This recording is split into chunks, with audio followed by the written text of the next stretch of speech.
This is the Westside Church of Christ. Of Christ. Oh yeah. The Westside Church of Christ. This is the Westside Church of Christ. Of Christ. Oh yeah. The Westside Church of Christ.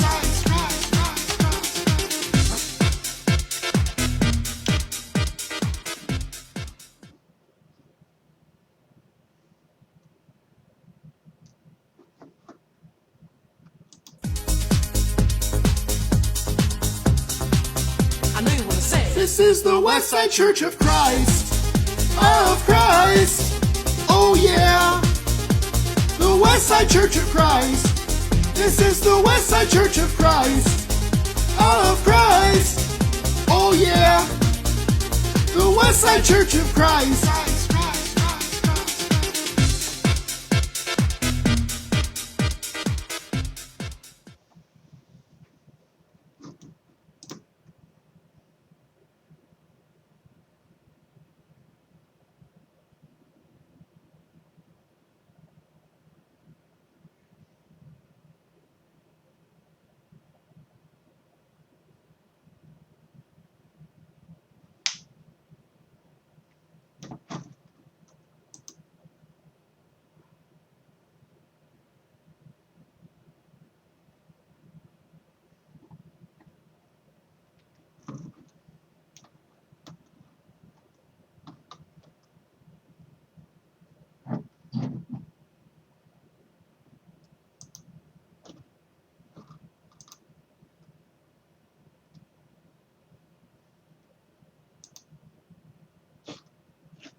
I love you, baby, and if it's quite alright.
Throw in.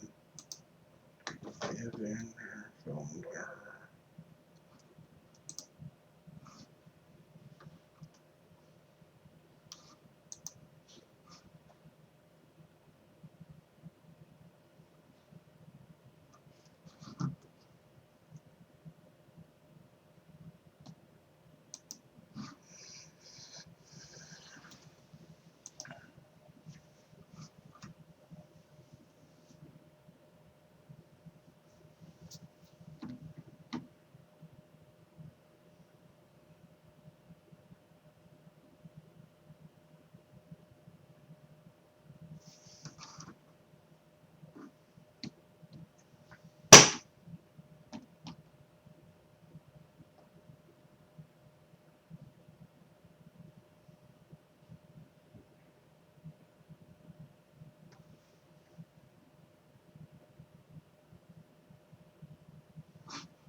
committee.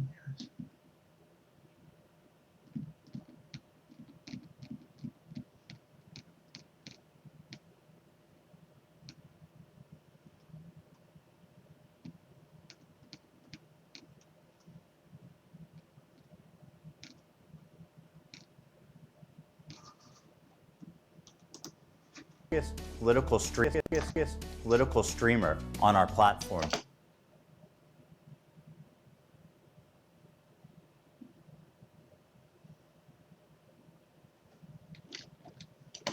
Political streamer on our platform that is influencing media and influencing young kids everywhere. If we can normalize terrorism, if we could rebrand it, then fuck the US Navy. You know how much those guys don't pay shit. You see the Army ads on Twitch? The Army is fucking broke, dude. I'll tell you who loves America more than the Army. Qatar. Well, I don't know if love's the right word, though. They're paying more. Good CPMs coming out of Qatar. But you kids love anime, right? Can't get enough of it. I mean, look at what we've already done with Hassan. You're the fucking man, dude. Happy birthday again, man. No, we got a big party for you after. No, don't do it. Let's wait, because we got a big party and a cake and everything for you after in the back. The prostitute. Yes, political streamer.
Like 2 fucking posts ever.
What?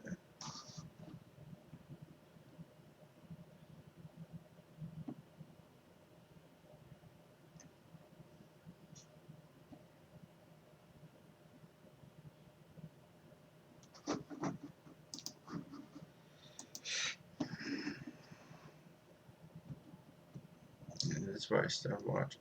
It's like months in between and shit.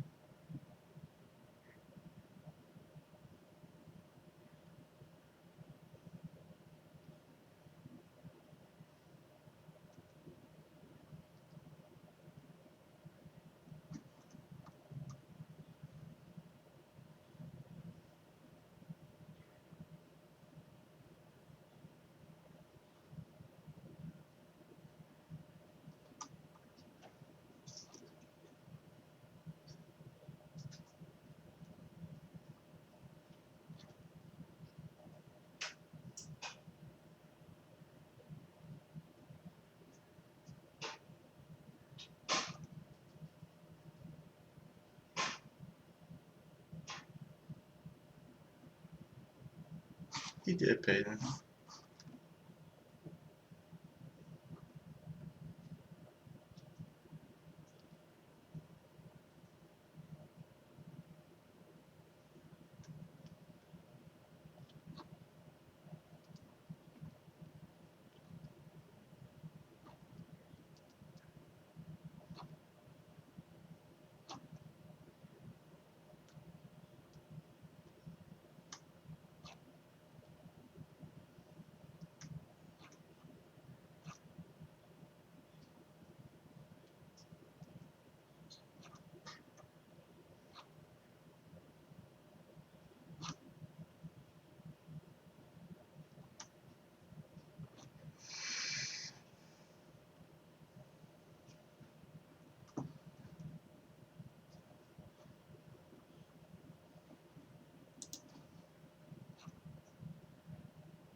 I just realized this must be their like podcast channel.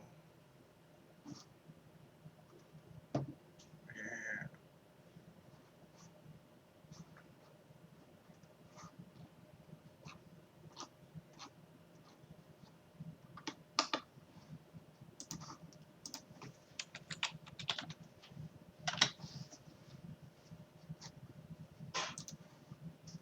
Hey man, I have no idea what you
Yeah, he did. It was just.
Eigen Bros.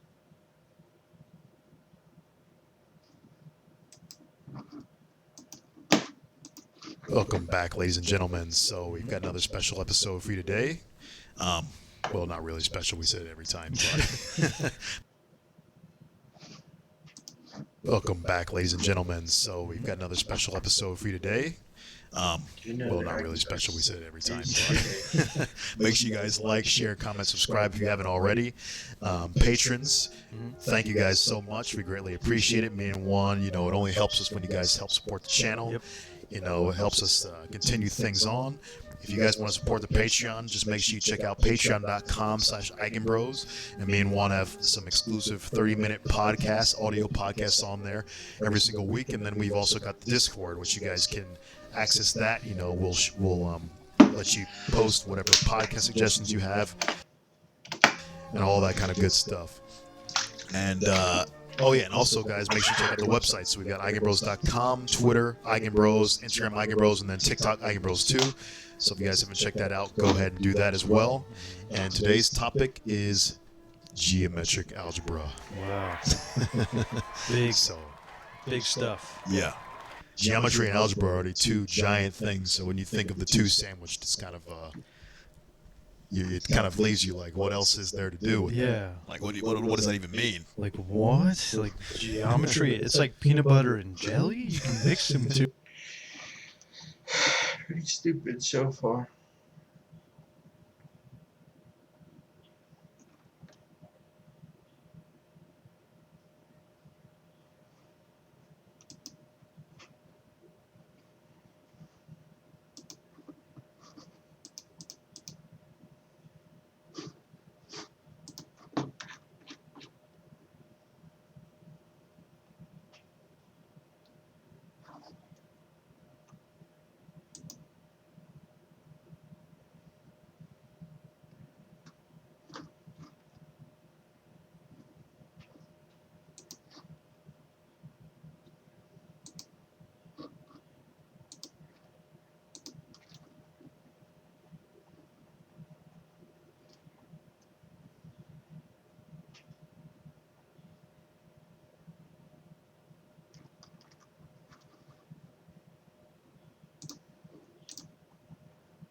Welcome back, folks. So we have you here for another episode.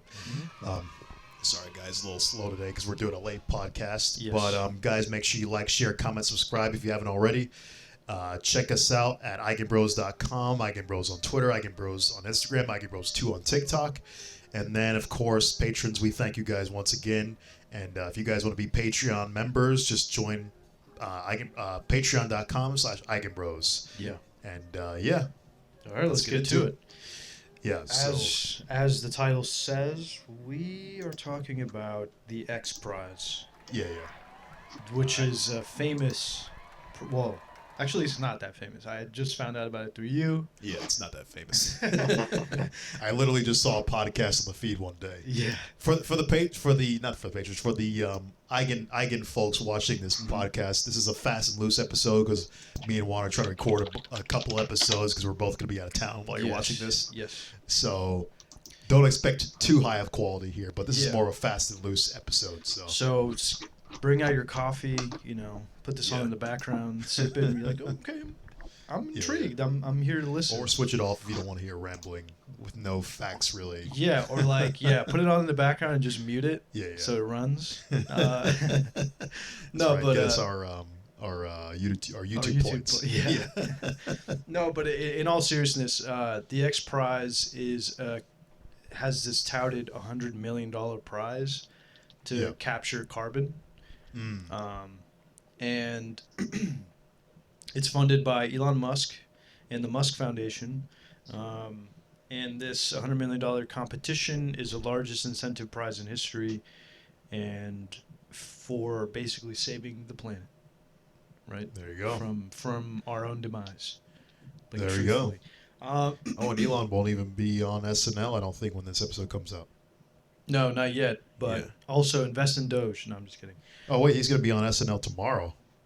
Oh, interesting. Well, tomorrow when this episode releases. True. Well, the climate, he'll probably talk about the climate maybe at some point, but hopefully he'll also talk about this because it's a huge prize. Yeah. And I think it's kind of pivotal for humanity to be serious about sequestering CO2 and reaching a carbon negative solution. Mm-hmm. And the prize basically is looking for some kind of technology that puts us in the negative, right? Right.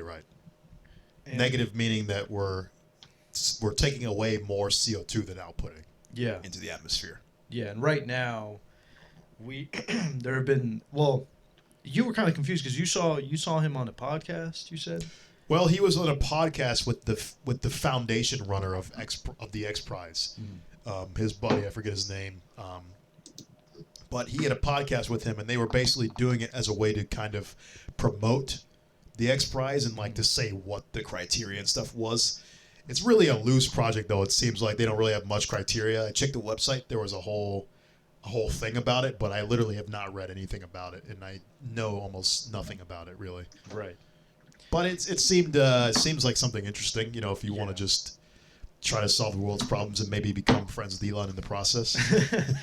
Yeah, like as far as I know, this is from their website, but it says the competition begins Earth Day, April 22nd this year, and it's running through for the next 4 years till 2025. And Elon will personally hand you $100 million big check, one of these. Right. No, but he makes the criteria kind of loosely, and at least in the video, he was like, "It's got to be." What do you remember the condition? Yeah, I think one of the criteria, they were literally formulating it as we were watching it, I think. Or Elon was just figuring out what it was supposed to be. Right. Because they mentioned that you need to have a device that can get rid of 1 ton of CO2 per year, at least. And I think that's No, maybe even it's qualify. okay. No, actually, they finally updated the website. Okay. It says that to win the prize, the teams must demonstrate CO2 removal at 1,000 tons per year. Oh, wow. TONNE. I don't know if is that metric or something. I think it's the same, just It's the same? fancy. Okay. Yeah. All right. Because I've seen So the 1 ton. kiloton per year. Right. Yeah. Okay, Yeah. okay. 1 kiloton. So, model costs at the million ton per year, megaton, air quotation scale. and present a plan to sustainably reach gigaton per year scale in the future. Wow. In the first phase of competition, teams must demonstrate the key component of their carbon removal solution at a minimum. Teams can submit entries across natural engineered and hybrid solutions. So after 1 year, so this is the prize purse. The 100 million prize purse will be distributed as follows. After 1 year of competition, the judges will review all the submissions received and award up to 15 milestone prizes of $1 million each. Wow. At the discretion of the judges, these awards may be granted on a conditional basis. And after 4 years, the judges will select the winners. 50 million paid to the single grand prize winner, 30 million to be distributed amongst 3 runner-ups. Then X Prize will also award up to $5 million to student teams in the fall of 2021. Damn, that's huge. Yeah, that's pretty damn good. Dude, that is great. That's more than most. That's more than the fucking Nobel Prize. To student teams in the fall of 2020. Then X Prize will also award up to $5 million to student teams in the fall of 2021. Damn, that's huge. Yeah, that's pretty damn good. Dude, that is great. That's more than most. That's more than the fucking Nobel Prize. I mean, Jesus, if you're like one of the straggler student groups, you get more than the Nobel Prize. Yeah, seriously. 5 times the amount of a Nobel Prize. I mean, and Jesus. probably more prestigious because, like, think about it. You're like on a real quest to save the planet, quite literally. Yeah. Well, some physicists think they are doing that. You and I are laughing because it's like some of them do have the what is it called? They don't have the humility to see like. Yeah. Well, that's literally one of Eric Weinstein's biggest passions. He says we have to get off this Earth. Oh yeah. You know, and physics is the main way. I'm like, I don't know, Eric. Although that is one way. Yeah, physics is like. I think this is uniquely. Could reach you could reach solutions through physics, but you and I loosely discussing it, we saw how interdisciplinary this task becomes, right? For the X Prize, the climate change, it can be pretty tough. But I mean, an engineering background would probably be really nice. Yes, I would imagine. Yeah, it'd probably be the best thing to have in this project. Yeah, because like the most, I guess the leading tech right now is a carbon capture solution from a company in Canada.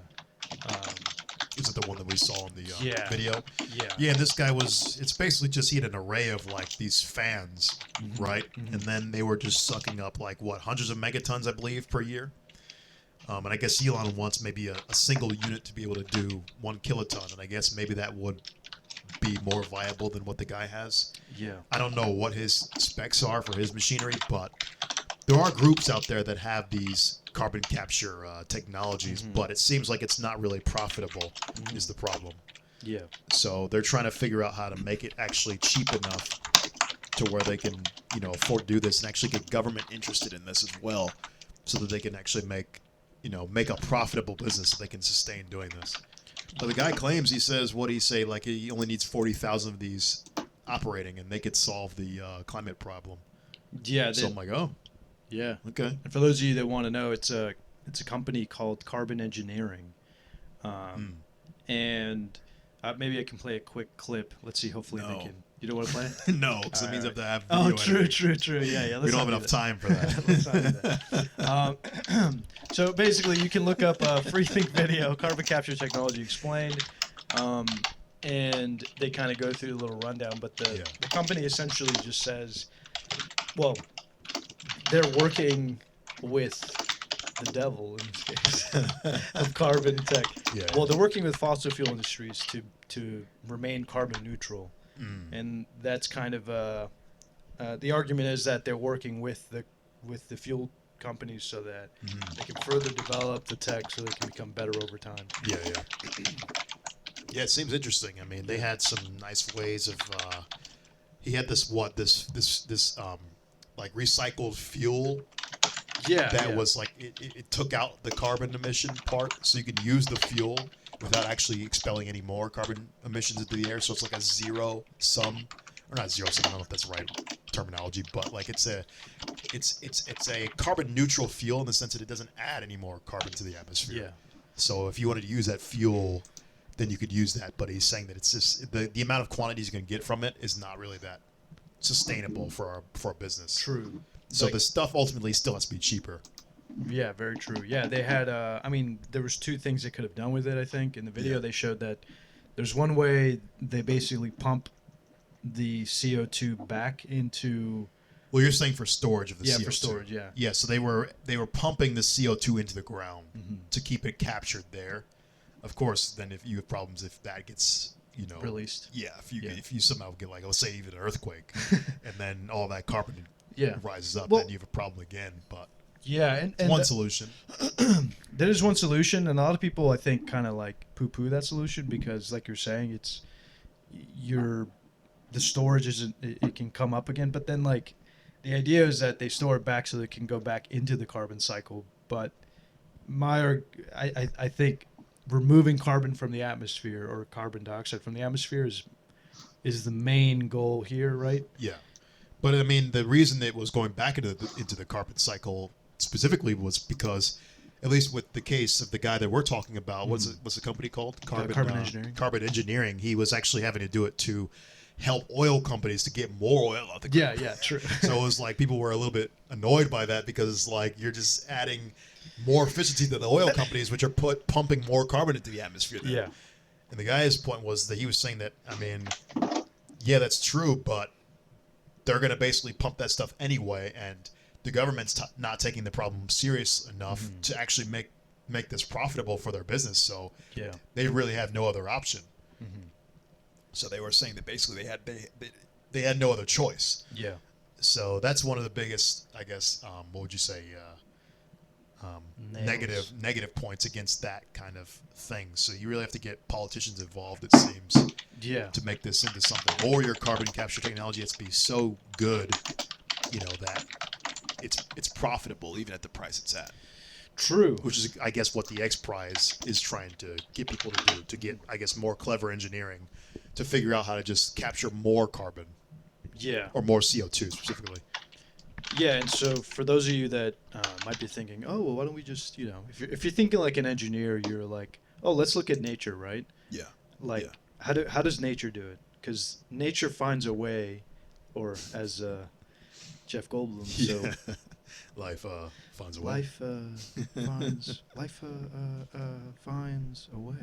Yeah.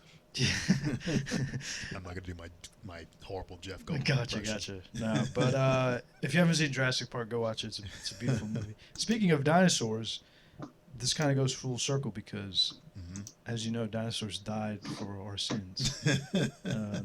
Oh, that's who did that. Okay. Yeah, well, they died for us to, commit to the sinful life of They emitting. literally died for us to sin. Yeah, for us to emit CO2 levels to the way they are now.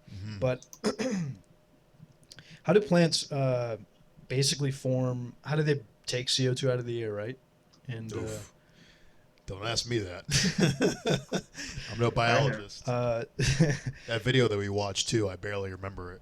What they said. True. Well, they basically take it in through photosynthesis, and carbon dioxide enters through the tiny little like The what would you stomata. say, little Cell mouths. wall thing. Yeah, cell walls inside of the Yep. leaves, and they break down the carbon dioxide from water Chloroplast. and sunlight. So Okay. the thing is, I imagine chloroplast has something to do with this. yes, very true. Okay. So they take CO2 and H2O, and they take light energy in the UV range, and then pump out CH, so complex carbon molecule, and then oxygen. So in nature, you have this mechanism in which takes CO2 and it gives you oxygen. But this is all purely chemistry, right? The solution that carbon engineering also uses is technically also through chemistry. But as Terrence and I were discussing, we're trying to see there's like ways, I guess, that you can try to come up with solutions. And I think You mean for neutralizing the carbon? yeah. Yeah, I couldn't really think of any great ones. Well, I thought you're- the chemistry answer that he had was probably the most simple and elegant one. Right. So, and you The also, big carbon funny engineer. enough, you also came up with the fan concept. You're like, yeah, something stuck in air. Yeah, I mean, Yeah. but these are all like obvious solutions, right? Yeah. These are the low-hanging fruit. And this is why I think Elon made the X Prize, because you can already kind of conceive of, like, if anybody's like, what's a device I can make? Your first thought is going to be, oh, I can suck up the CO2 from the atmosphere. I mean, it's like the number one easy answer, right? Yeah. So I think Elon's whole goal of this is probably to find the people who are thinking a little bit more outside the box and have some weird or clever solutions to the problem that maybe nobody would think of, or and when you got $100 million prize to motivate you, I mean, that's pretty. That could be pretty inspiring. I would hope so. Yeah, because I mean, like we made a distinction now because we're like, oh, there are passive ways that you can capture carbon, but there's also Sure. active ways. Sure, the passive ways seem to be the most Unscalable. natural, but unscalable, right? Yeah, yeah. Because we can think of like trees, for example, as the number one that you think of, or like algae. Another one they mentioned in the video that I didn't even know was rocks. Apparently, do it over the course of thousands of years. Yeah. Probably not really useful if you're thinking in terms of the X Prize. But Yeah. who knows? Maybe we can make a super version of a rock. Super But- rocks. Yeah, super rocks. So, but the passive ones are cool and natural, but probably not going to be the way to go if we want to get to a negative CO2 emission. So the active device is going to be where you have to probably put your mind towards, Yeah. and just hopefully use not so much energy. Where your output is going to be, your CO2 carbon output is going to be greater in terms of energy uses versus your getting rid of that CO2 emission. So, Yeah. but whatever, it's like you gotta find probably an active way to remove Yeah. carbon dioxide. And we thought of ways that you could do this, and ideally you would have zero, like we thought about like, oh, you would sometimes maybe get byproducts, but the idea is that you don't want byproducts What do you mean? from the process. You really just want to capture the CO2, because Yeah. if you introduce byproducts, Yeah, now you might be adding more problems, right? exactly. Yeah, I mean, Yeah. ideally, right? But actually, Elon even mentioned this, like, Sure. if you're going to add byproducts or things like this, then hopefully the byproducts are much less of a problem than the CO2, right? Right. So if you're going to have to do anything like that, then just hopefully it's lesser of a problem than what you're trying to solve. You don't want to be solving a problem to create another equally horrible or worse problem. Right. Like one issue is, I mean, in the world they already kind of do this, but I know you kind of brought it up. It was Yeah. sort of like geoengineering, where you like spray some kind of thing that neutralizes Oh, the yeah, yeah. CO2. Sure, like an aerosol, you could think yeah. of that.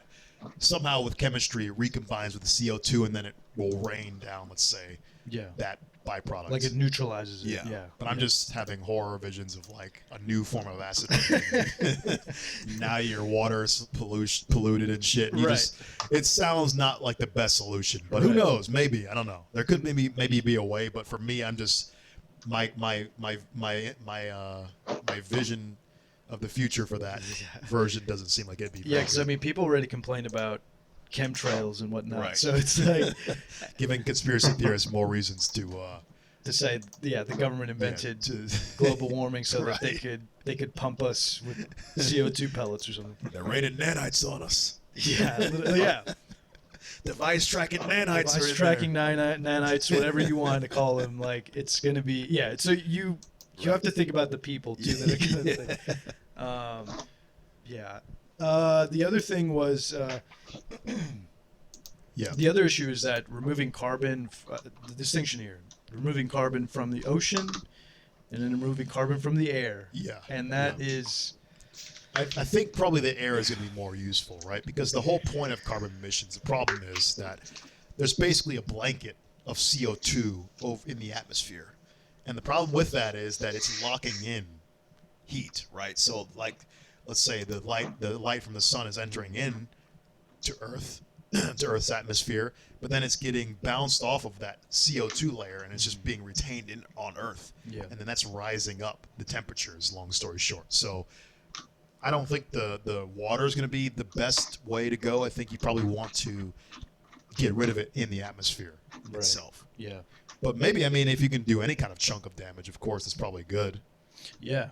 But and I think that's kind of what you should hope to aim for, because the removing CO2 from the ocean, that sounds like a tough problem, because if it mixes, because water is a much more like, it's just going to be tougher, I think. it feels tougher, Yeah. It does feel tougher, but I don't know. You can go, like, I was thinking removing CO2 from the oceans might lend towards more passive solutions, because I'm not clever enough to think of solutions that might be active that could. It seems more the conception of removing carbon from the air seems like a more feasible task than the one in the water for some reason. And it also seems more to attacking the actual problem. Right. Because then you're getting rid of that CO2 layer in the atmosphere too. Yeah. Which is really the critical part of the problem. Yeah. Because, I mean, carbon dioxide's fine. We don't care about that, right? I mean, plants take that in. Yeah. Carbon dioxide's not going to kill you. Well, it will kill you, but with enough of it. But I'm saying, like, it's not a problem for us. Yeah. We can breathe in some CO2 and it'll be fine. Yeah. But I guess, like, well, the planet doesn't like it. Yeah, the planet just doesn't like it because it's heating it up. Mm-hmm. Yeah. The planet's fine with CO2, just in the proper quantities, right? Right.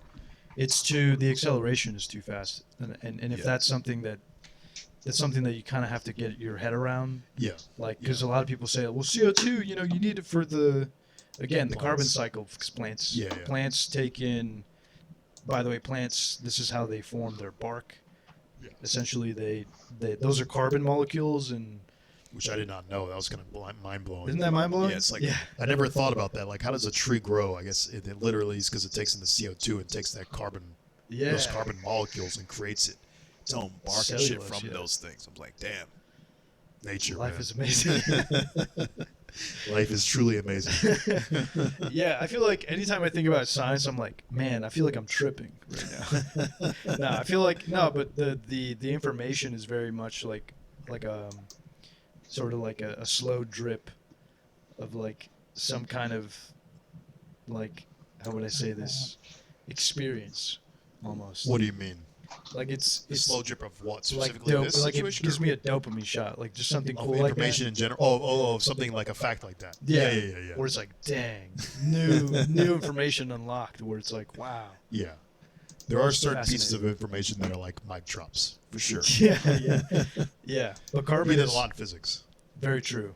I don't know if so. The idea here is that I was trying to conceive of a way to reach this solution. Yeah. What I ideas was you got? I was like, let me see, chemistry. Is there anything that we can do that is more clever than just, hey, just do chemistry? Yeah. Because that's what plants, that's what nature does. Yeah. And I think we both tried to approach it, trying to find ways around the chemistry, because everyone's going to go to the chemistry. No, you don't people are think gonna so? go to the fan idea. Yeah, but the fan thing, that's how they I would say that's how they condense it. Remember? Well, that's how they take it in. Yeah. Yeah. Oh, So, true. you're saying how they're going to store it? Yeah, how they're Oh, gonna I like see. actually extract the CO2. Yeah. from. I mean, the chemistry is probably the most simple aspect, though. Yeah, Yeah. because nature does it, but I'm like thinking, what's like, if you could think of a clever way to do this, what's technology is obviously like the most Yeah, but clever way. but it might not be energy efficient. Yeah, and truthfully so. Like I was doing like a rough calculation, and it's like 13.6 EV to like break CO2 bonds. I was And making fun of Juan. He for was this. he was roasting me, but like But not exactly for what you're saying right now. But No, For something related to it. yeah. It takes 13.6 EV to like break the CO2 bond. Uh-huh. And I was like, well, like what kind of wavelength would you need to break this bond? And Mm-hmm. it's about 90 nanometers to break Right. the wavelength, which is For the very physics high people energy. out there, wavelength is inversely proportional to frequency. So, of course, the smaller the wavelength you have, the larger the frequency, which means the higher the energy. So things that are high energy you don't want to have. Because that interacts with their particles, and Yeah. like it costs a lot of energy Costs a lot too, of and that energy. means more CO2 emissions. Like it's counterproductive. It is kind of counterproductive. And I was like, well, maybe you could attach solar panels. And I'm like, damn, we're just doing what plants are doing. This is an interesting one. There's not many clever. I feel like it's hard to think of a clever solution. It is. I mean, it's difficult because we're trying to circle. I was trying to go around, but I ended up circling back to what plants do. So I'm like, shit. There's really got to be something that we don't see. Like maybe nature hasn't necessarily taken that path. Sure. Because maybe it's slightly more costly than the current process, but it's enough to where maybe we could still afford to pay the price. But nature might not go that route. Yeah, maybe so. Yeah. Should we start an Eigen team, X Prize team? Hey, Who's in? I am down. Like if You we wanna make some money? if y'all want to start. Be friends with Elon? Me and Terrence, we're ideas people. I mean, we're not shy about it. Yeah. So, like, if y'all want to collaborate on brainstorming ideas, and then finding like ways to crunch numbers and then figure out what works. How could we do that? We start like an Eigen Bros Discord. Discord, yeah. X Prize Discord. Eigen Bros X Prize Discord. Okay, the first community sourced. How would you say? X Prize? Yeah, no, community like sourced. How would you say? Technological like discoveries. Okay. You know what I mean? Like an open source kind of like tech. So then the first steps would be what? We'd have to get money to even begin to do a prototype phase, right? Yeah. So we'd have to invest heavily or we'd have to find people who would be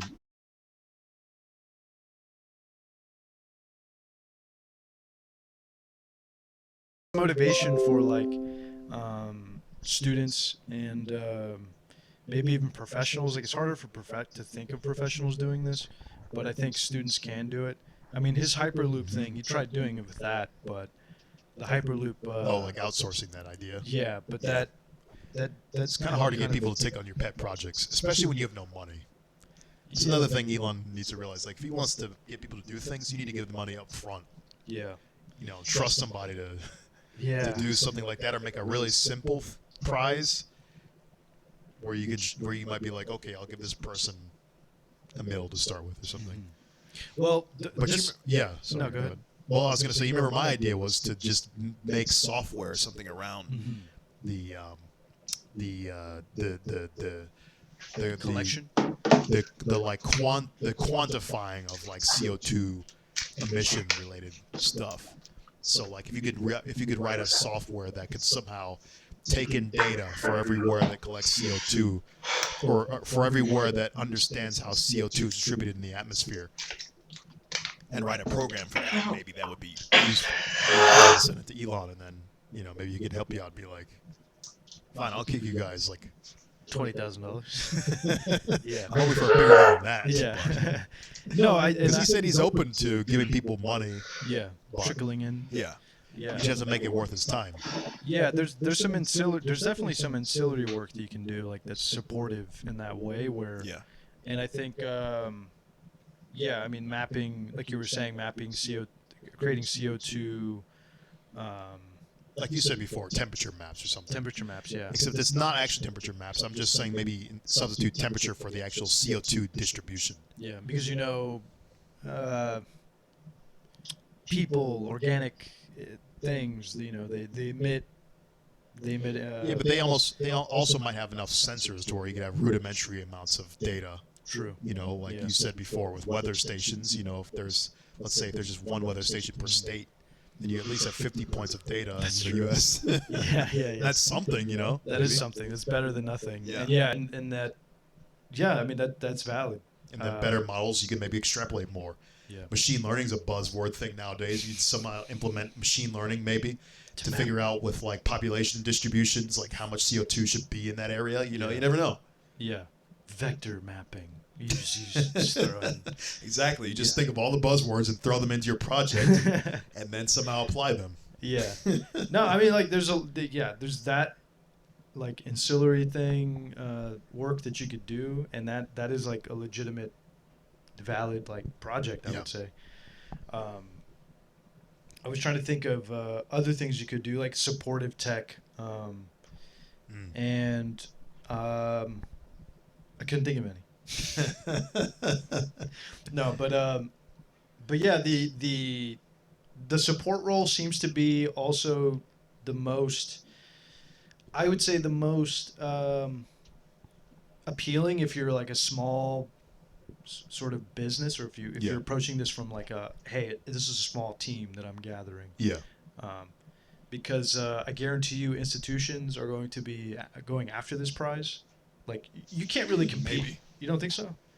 Like schools, like imagine researchers like with the schools, institutions going, we're going after that. I've not seen anybody really talking about it, so I don't even know if they really care. Okay, well, here you go. We're about to make it known. Yeah. Yeah. I mean, I've put it out on Twitter and whatnot, but I don't think people are really taking it that seriously. Which is insane. They got other shit in mind. That's what it is. I mean, this is the most pressing matter, I think. Yeah, that we climate have. change. Yeah.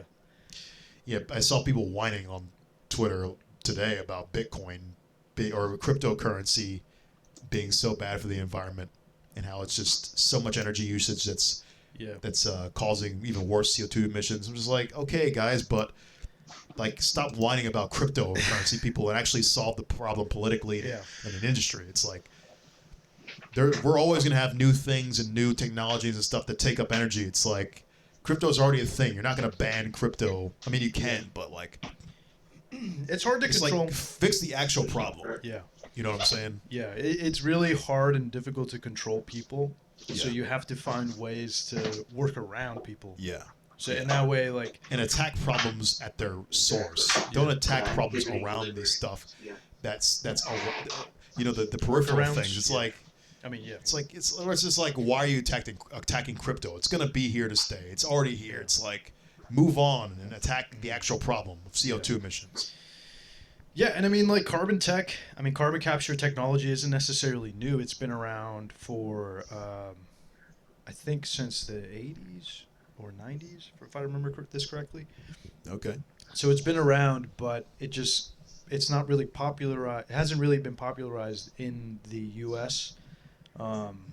And one of those aspects is that in the U.S., the federal government subsidizes oil to the tune of, like, I want to say billions of dollars, if not more.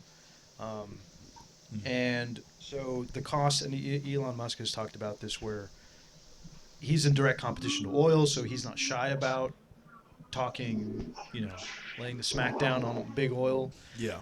Saying that, if they were to meet, in the middle. If they were to meet, like, at the true cost of everything, no subsidies, oil would be more expensive. Yeah. If it were priced, we need oil too badly.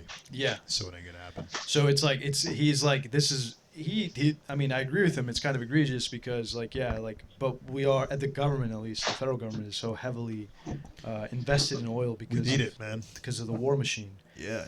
But we just need it. Like, oil. Yeah. Is oil, but. It's currency, people, and actually solve the problem politically in an industry. It's like we're always going to have new things and new technologies and stuff that take up energy. It's like, crypto's already a thing. You're not going to ban crypto. I mean, you can, but like, it's hard to control. Like, fix the actual problem. Yeah. You know what I'm saying? Yeah, it's really hard and difficult to control people. So you have to find ways to work around people. Yeah. So in that way, like, and attack problems at their source. Don't attack problems around these stuff. That's the peripheral things. It's like, I mean, yeah. It's just like, why are you attacking crypto? It's gonna be here to stay. It's already here. It's like, move on and attack the actual problem of CO2 emissions. Yeah, and I mean, like, carbon capture technology isn't necessarily new. It's been around for, I think, since the 80s or 90s, if I remember this correctly. Okay. So it's been around, but it's not really popularized. It hasn't really been popularized in the U.S. And one of those aspects is that in the U.S., the federal government subsidizes oil to the tune of, like, I want to say billions of dollars, if not more. And so the cost, and Elon Musk has talked about this, where he's in direct competition to oil, so he's not shy about talking, laying the smackdown on big oil, Yeah. saying that if they were to meet, In the middle. if they were to meet like at the true cost of everything, Ah. no subsidies, oil would be Oh, yeah. more expensive. Yeah. If it were priced We need in, oil too badly, yeah. so it ain't gonna happen. So he's like, this is he. I mean, I agree with him. It's kind of egregious because but we are at the government, at least the federal government, is so heavily invested in oil We because need it, man. because of the war machine. Yeah. But We just need it. Gotta have I that mean, oil. we could, as a nation, we could prioritize. Like, I get the war machine aspect of it, where you do have the oil, the necessity for oil. But as a nation, in terms of like economic activity, we could push towards like how would you say, outproducing Non-renewable. gasoline in cars. Yeah, know what I'm saying? you're right, Juan, but that's still, like you're saying, it's a push because all of our infrastructure is based off of oil infrastructure. And what happens when you change a whole infrastructure? That's a lot of money to shell out up front. Yeah, man. So it's like we don't want to spend money, right?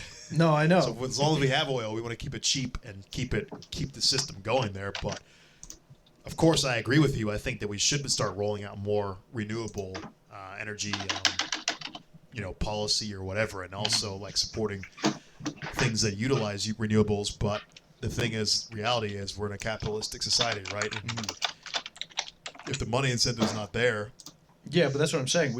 and the death, the existential crisis situation is not enough, Not present.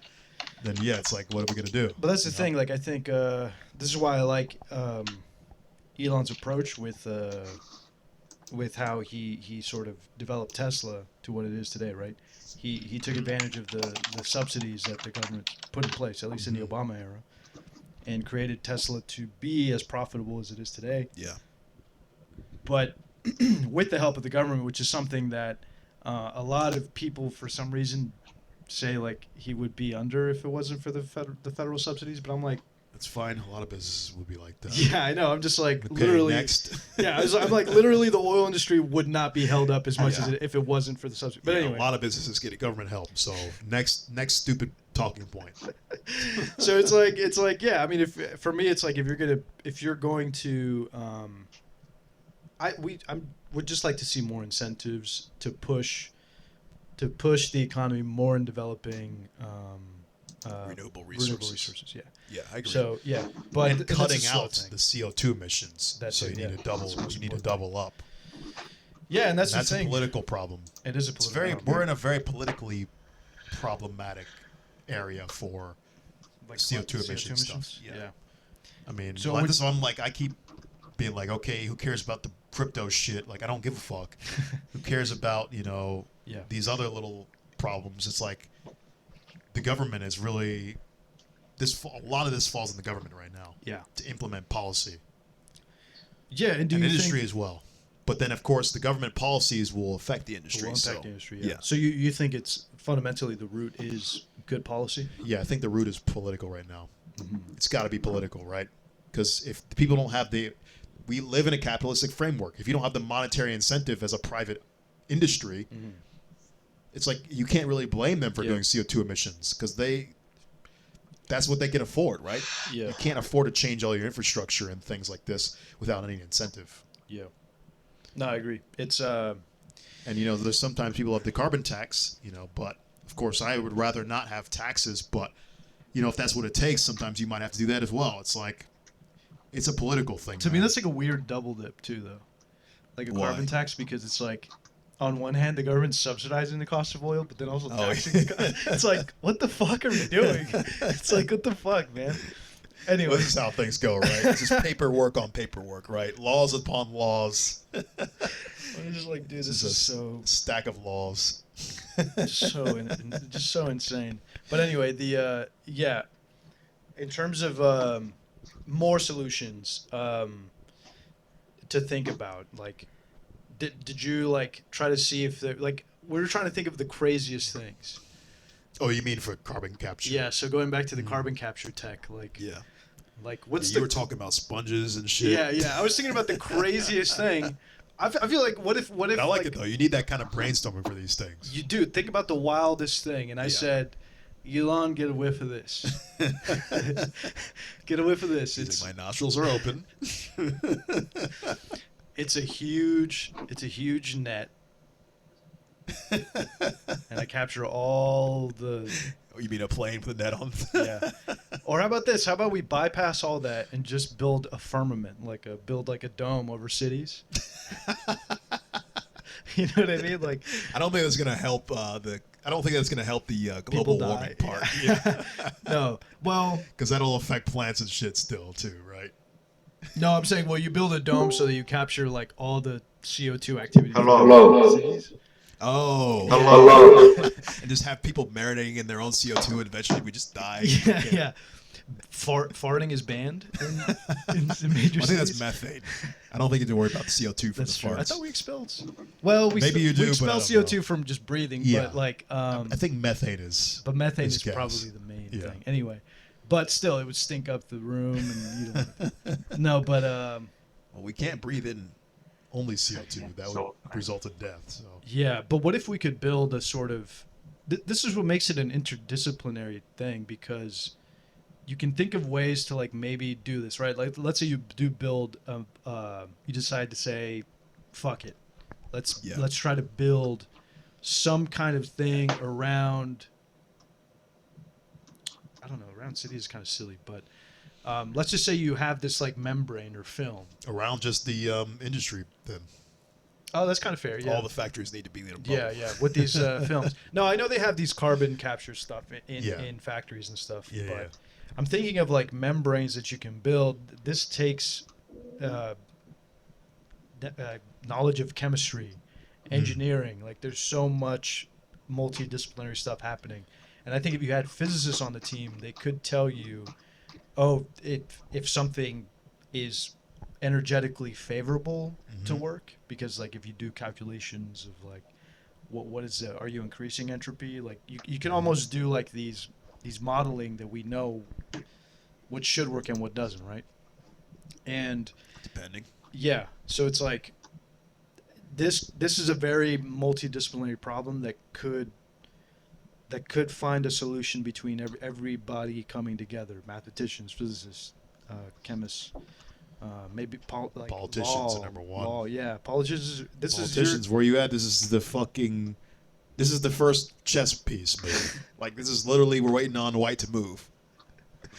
This is literally the first move we gotta make. And we have nothing else is gonna be able to happen. And by the way, if you want to learn more about this, we have a video. Oh, on climate change back Yeah. in the day. True.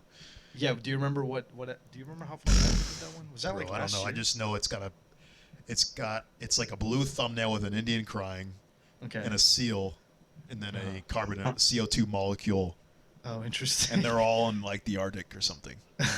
I remember liking that thumbnail a lot when I first made it, so that's why I remember it so clearly. Gotcha. Well, go to that video, find the crying, Crying Indian man. Eastern Asian man. No, he's Native American. Oh, he's Native. Oh, Yeah, okay, yeah. Native American. Okay, yeah. Find the crying It's like Native climate. American. You know, it's like the environment. Gotcha. I see. Well, find the Native American crying. We were and playing off stereotypes back then. We were. But But find the Native American crying and watch the video, because it's kind of important to get a grasp, at least, of how climate change became politicized in the U.S. yeah, I thought that was a decently good video. I mean, it was like one of the first ones I researched for sure on. Yeah. In an in-depth way. Yeah, that was So- a really good job. Yeah. So, I mean, it's okay. no, that was great. That was great. Yeah, because I think was it could be better now, but it was decent. sure. Decent first pass for sure. No, it's really good. But go Yeah. check that out if you haven't already, because that'll give you a good background that we won't get into in this episode. Yeah. But Yeah, we know facts on this episode. Yeah, this all just all brain speculation, droppings. all like trying to figure out ways to plug this carbon hole up. Yeah. Yeah. So like, Rigor. yeah. Rigor. What about you? What was the wildest thing that you could That I think- came up with? Yeah. Bro, I couldn't come up with shit, man. No. No. 'Cause Brainstorming. I mean, it's tough. I'm trying to think of active ways. Yeah. And I got nothing really. All I can think of is a stupid fan to suck up CO2. And I mean, You're like, damn. I don't know enough. I gotta research. I'd have to research. Yeah. You said no, because you had the aerosol example. That's kind of active. Yeah, but Yeah, really. It's you know, like I didn't like that already from the beginning, so It's random. But what about what if we make a sponge, like a sponge. Giant sponge. a This is the giant sponge sponge. building. But I for some reason it's so easy for me to come up with passive ones than it is That's not active gonna work. ones. It's not gonna, yeah, I know that's not going to work. We have to, if you want to really attack the problem, you got to go with the Yeah, active. I think, I unless know. you're super clever with passive, Yeah. which means a lot of research. I think. Yeah, Because you're not coming up with a really clever idea for passive unless you really got a fucking Yeah. arsenal of research under your belt. Yeah. Like there's one of these passive ones is called peat soil. That's really good. That Peat that soil? my friend told me about. Yeah, I think it's called peat soil. Peat's oil or peat soil? Peat soil. Sorry. SOIL? Yes. Okay. It's sometimes known as turf. It's an accumulation of partially decayed vegetation or organic matter. And it's. Oh, so you got your friends on this one too. They want to Yeah. join the Eigen Bros X Prize That'd be cool. coalition. What's the abbreviation for that? EXC. Oh, that's a cool. That's a Eigen cool- Bros X Prize Coalition. That's a cool acronym, huh? Nobody has that acronym. EXC. Sick. Yeah. So peatlands. Peatlands are a natural carbon sink absorbing CO2 from the atmosphere and burrowing in the soil. Hello. But according to a new study, the continent's peatlands are in such a dry and fragile state they could go into reverse, releasing rather than absorbing carbon. This was last year. Damn. And that was peatlands in Europe. They're drying. What did he say? I missed it. It's good. Oh, they basically they're Hold saying on that one the second. Hold on one peatlands second. Let me. What's a peat soil? Oh wait, I know what to do. Hold on. Shit. Damn it. He's the guy who like defines the word using the same Peat word. soil. Okay, peat soil is. Let me go back. It's turf, so it's like partially decayed vegetable organic matter like this. oh, okay. And so peatlands, it's just it looks like dirt. It's PEAT. Okay. PEAT, yeah, sorry. And they call them peatlands. Yeah. And they naturally form as carbon sinks, absorbing CO2. But because Hello. Okay. I can now hear you and not hear myself. Nice. How you doing, man?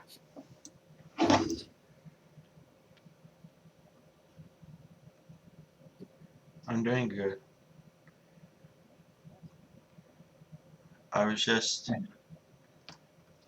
working on my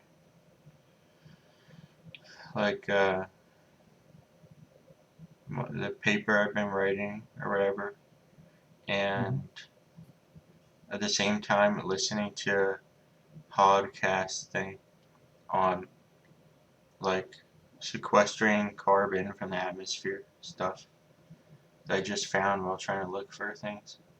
But it was nice I was able to actually listen to that and do the other thing at the same time, which I normally can't do that kind of thing. Yeah. What was the podcast about? We said we're going to bring carbon from the atmosphere.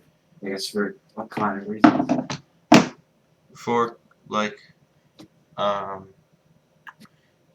mitigating climate change stuff. Not sure. How are they doing that? Well, it was more about like, well, here I'm posting what it is in socio-political developments because that's just a channel I was in. But it's like they're talking about guys want to solve it, so like what, they're basically saying that there's like a prize incentive that exists now, and then they're just talking about how to solve it, and the two guys are like physicists like just casual physicists guys, and so then they're just talking about it. But I found this because I was looking for videos on geometric algebra, which is like, you know how tensor calculus is like much more powerful in what it can, in both its brevity and explanatory power than vector calculus is. Three. Well, differential, I mean, geometric algebra is sort of to tensor calculus, tensor analysis, as tensor analysis is to um, uh, vector calculus. And I guess it's differential geometric calculus specifically. But yeah, so I was looking for stuff on that, and then these guys made a video on it. But I went into it, and the video was basically them saying geometric algebra. Huh. So weird. Didn't you? It's like so weird because there's algebra and geometry already, and it's like, how could there be more? And the other guy's like, yeah, and so it was just like that for a minute and a half, and I was like, these guys are retarded. So I'm not fucking watching this any longer. And then I looked at their content, and I went to their channel though to look at their content because I thought it was interesting or suspicious that their channel is called Eigen Bros. So I thought, are they They must be related to Eigen Chris. Yes, they're not. And they're not. But in the process of doing that, I did find this thing, which I clicked on it because it said Elon Musk. But it was actually pretty good to listen to. So that's how I found Yeah, it. from what I saw about the title, he created a prize for like, I guess to try and like offset his footprint and stuff. Yeah, it's for, here, I'll send a screenshot of the details. I can't even read it, but it says, yeah, I'll just send a snapshot. Hold on. There.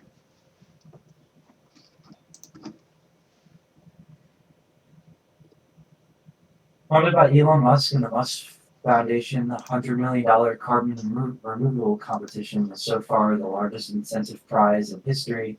It is aimed to inspire and help scale efficient solutions to collectively achieve the 10 gigaton per year carbon removal target by 2050. That's pretty simple. Yes. 15 teams have been designated as milestone winners in $100 million prize.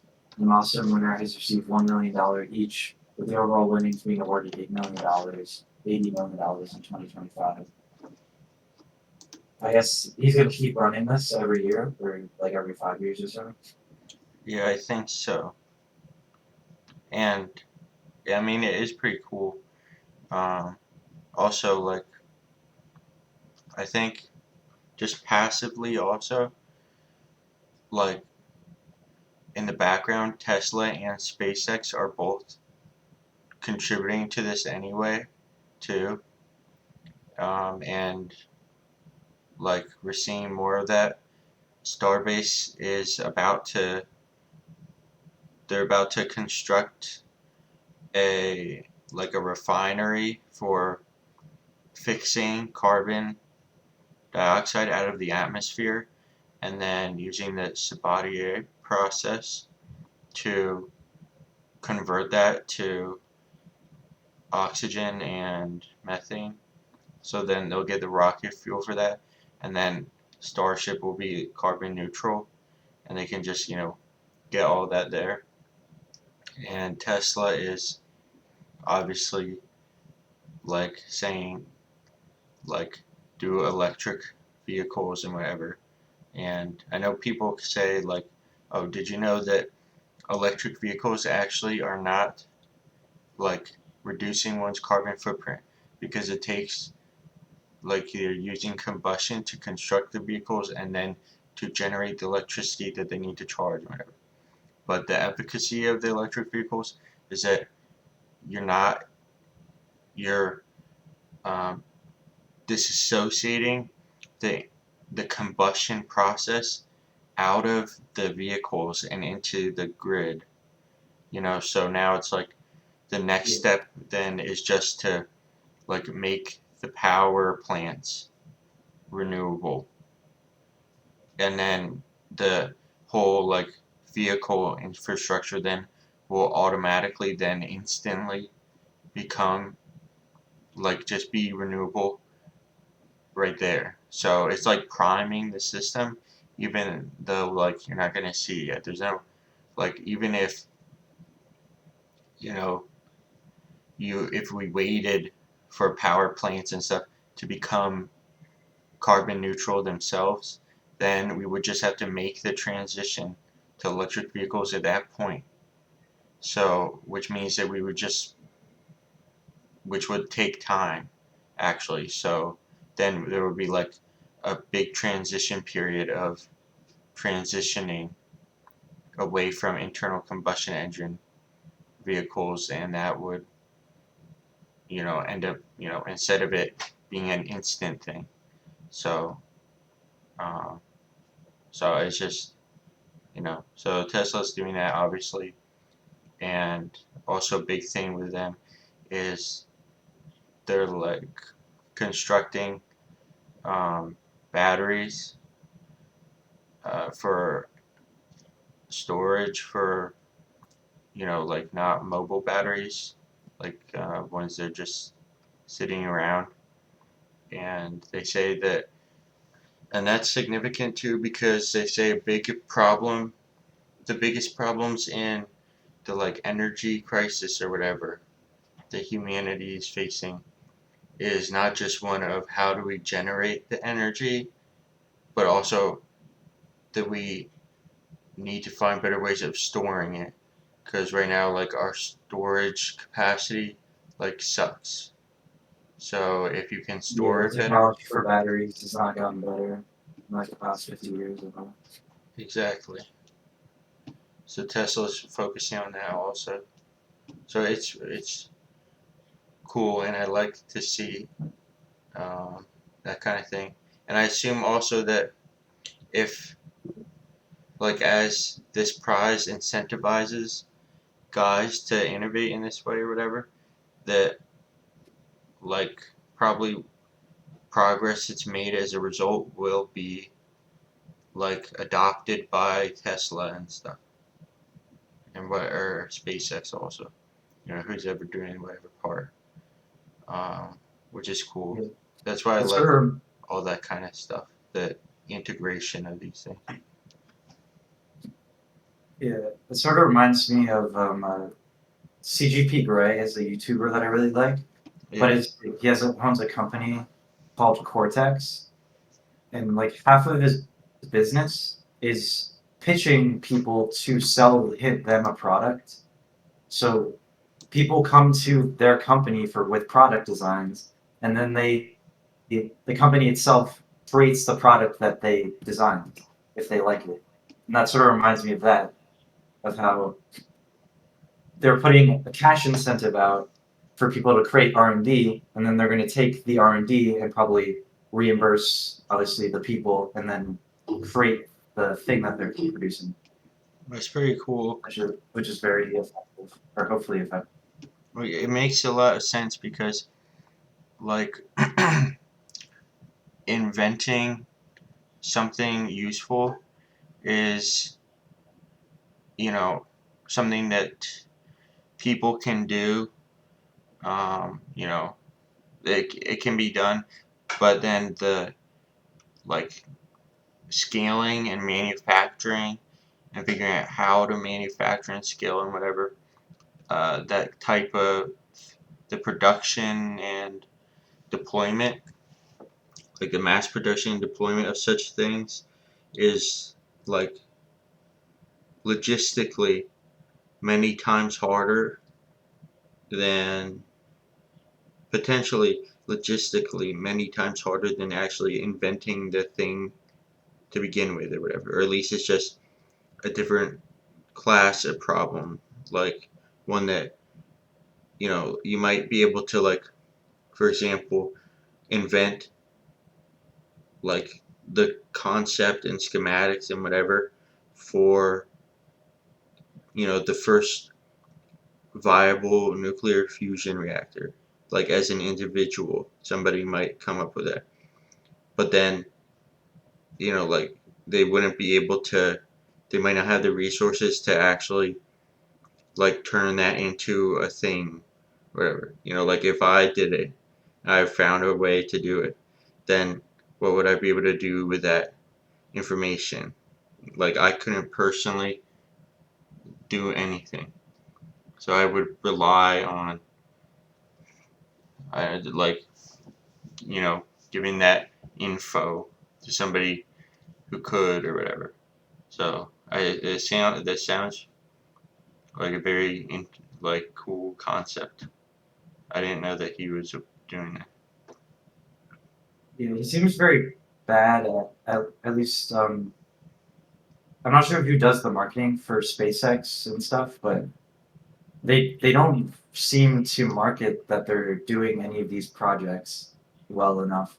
Because I remember like back in like 2023 when you're talking about like people are like arguing with people over Twitter and stuff, and they're like talking about that he doesn't spend money on environmental things like, and they're obviously doing this like, and like no one knew about it for some reason. Yeah, So that's a point that, yeah, is definitely right. Uh, at the beginning of this podcast or whatever, the guys actually say, the one guy said, yeah, I forget why he said something like, "Oh, this is a pretty famous prize or whatever thing," and then he says, "Well, uh, he said, well, I found out about it from you talking to the other guy, so I didn't happen to know about it beforehand." And then the other guy who told him said, "Oh no, this isn't famous at all. Nobody even knows about it." okay, just lying. Okay, that's cool. I guess the other guy was just assuming because he thought it was like exciting. So. But Right. I guess he just yeah, like assuming his partner was. I think he like must have like assumed like his friend told him before any other source was able to get it out, you know. But then he like must have realized, oh wait, you know. So, but it was funny because it reminds me exactly of like what you were just saying. But it's definitely true because I didn't know about this either, until and I like look into like so much about what has what is Elon Musk doing, so, and I didn't have any idea about it. I had to find a Eigen Bros podcast from 4 years ago. Actually, this is from when it um, How many views did started. it have?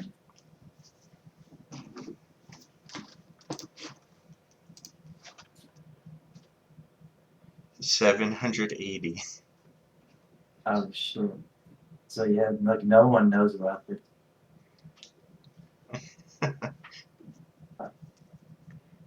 Pretty weird. It's really unfortunate. It's interesting because Elon does a very, very good job of sort of like marketing himself as like a buffoon asshole. and then like a terrible job of marketing any of the actual like good things that he's doing, and that he actually really is doing them, and then just nobody knows about it. baffling.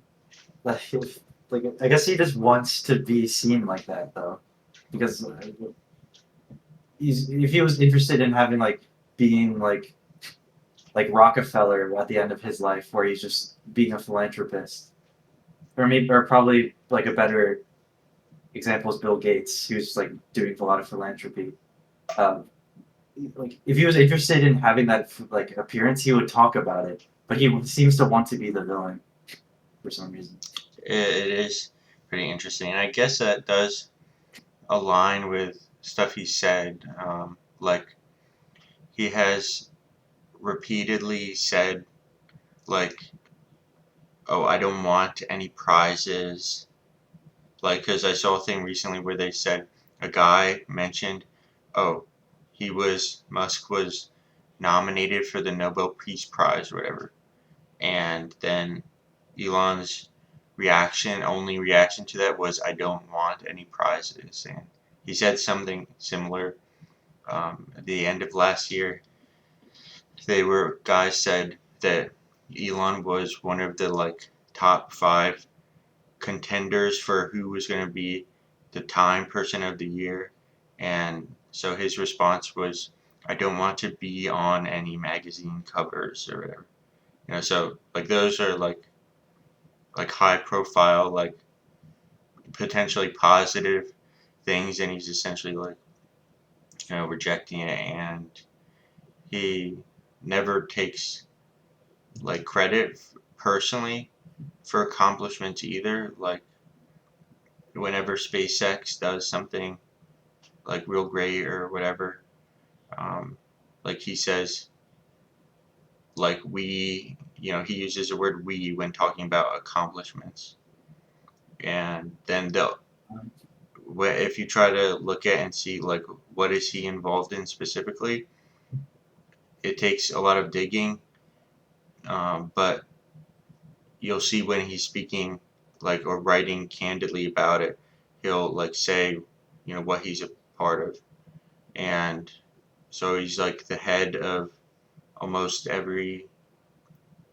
project at each of his companies, but you wouldn't actually know that unless you just like looked at the transcript of everything he's ever said, and like if you look at what other people who have worked for him and know him have said and whatever. So he's just, I guess, humble about that stuff, but to a pretty infuriating degree because he's very, like, I don't know, not humble about his, like, opinions about, like, political and sociological stuff. And so that's the view that he gets or whatever. But Yeah, it's I funny. wonder if his like motivations have like slowly changed over like the past like 2 or 3 years, or like I do agree with you that I think he's definitely very appreciative of his like companies and what he does, and he like postures the company as the company doing the thing. But everyone seems to see it as Elon is the face, and he is the one taking the credit for some reason. Yeah, So it is pretty bizarre. That's one of the things that RPI physics guys were saying to me. They were like, when they were saying I was saying stuff about SpaceX and whatever, and then they're like getting annoyed at me, and they say, well, at least I understand if you don't like Elon Musk, but like SpaceX, like, come on. And they were saying, oh, well, SpaceX is inseparable from Musk. And then I said, you're just, like that's just the perception that you're deciding on or whatever. And then they said, it's his fault or whatever. Because, I mean, they were saying that it's just that because he's so like involved vocally and transparently in his companies, then it makes it seem like he is like taking credit for it all, even though he's it's because think about any other company at all, like only the really giant famous ones. Does anybody know who the CEOs and stuff even are? And what do we know about their role in those companies anyway either? Like nothing. People do know Elon Musk's role in those things because he talks about them. And so then everybody that knows about those companies sees the association, and then I guess they're just think like because of the relative difference or whatever, they're like, wow. Even though it really could be indicative that he's more involved than other company leaders or something. I don't know. It's just whatever. It's one thing I can't take away from Elon is his work ethic. From like a news story back in like 2018 and stuff. Like when he's working on a project, he works on it. Like from the news story that was read to me was he would literally sleep at the Tesla office, or I'm not sure if it was Tesla or SpaceX, but he would literally sleep at the offices overnight so he could continue work the next morning on the project Yeah. that he's working on. That in Which is 28 very impressive. yes, in 2018 that would have been yeah, I think that probably would have been Tesla, and there are photos of him like that employees have taken, like I don't know, one that leaked or something like that, of him sleeping on the factory floor next to the assembly line. So yeah, and he has done that at SpaceX too. And even right now with Doge stuff, there he put in um, like brought all these sofa beds into the fifth floor of this one government building or whatever, and like he'll go there and all the guys like have like prepared to be able to just spend the night like doing stuff like that. Um, but yeah, so that is a thing, and he also um, like doesn't really have a permanent residence. Like something he's said frequently is that he's not going to build nor purchase like a house or a mansion or anything like that, or a yacht or something. So like how he lives is in like company housing at Starbase, or as he said, couch surfing on like his friends' apartments and whatever. So, and probably at like the homes of the mothers of his children too, like sleeping at Grimes' house and stuff. He could probably just afford to have a hotel for the rest of his life if he really wanted to as well. That's true, yes. So, Oh, that's basically what he was doing for like 2 months at Mar-a-Lago. but you have to like pay for a room to be there. Yeah, it was like $2,000 a night, but he was like sticking around there to like fraternize with Trump all the time. I don't think that's the right word, but I understand what you fraternize is like a sexual connotation. Well, probably because you're thinking of fraternity.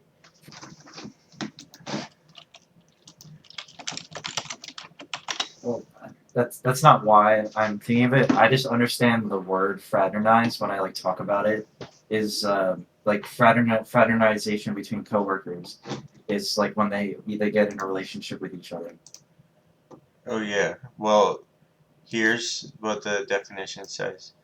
Okay. Fraternize is to associate or form a friendship with someone, especially when one is not supposed to. Oh, I see. So actually, I think that it's very applicable because Yes, that's definitely makes sense. he's like becoming friends with Trump, and it is quite controversial if that is appropriate or not. It's probably not appropriate for the richest man in the world to be friends with the president. Yeah, but yeah, fortunately, the person who happens to be the richest man in the world is, I believe, more capable, probably more likely to like do better or whatever stuff with that influence than nearly any other potential guy or something. That's why I don't have a big problem with the conflict of interest thing. I'm also biased, of course, but Yeah. my bias is like in favor of, because I just believe that I just believe in Elon as a leader even more than any politician anyway. So yeah. Yeah, I got, one thing I can, or another thing I can say is that I typically believe, aside from the things that Elon says about talking about like his timeline, because the Elon time is like stupid. But like when he's like making statements and stuff, I believe what he's saying most of the time, at least for like the press releases and stuff. So he's typically quite honest. Yeah. But like you can like Elon is like two halves, and it's very like you said before, very frustrating. So like when he's like on the ball, it's like sick. Elon is gaming, and then when he's like off the ball, like the stupid salute thing that just made him look like a moron. And I can't believe he did that. Yeah. That's pretty incredible in a infuriating way. But I guess, I don't believe that he's a Nazi, but like, come on.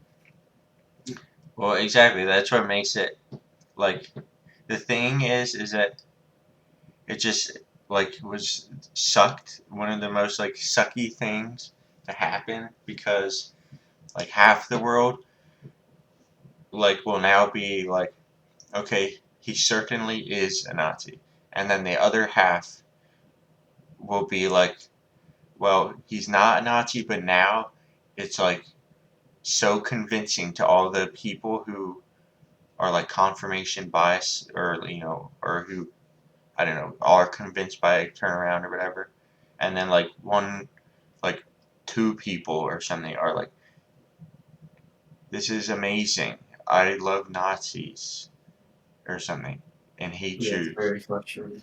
which is kind of interesting also because the like half of all guys that are like real fed up about it and saying this is, even if this was a mistake or something, this is like glorifying Nazism and whatever. And now the all people like white supremacists will be empowered by it and all these things. Something interesting and ironic about that.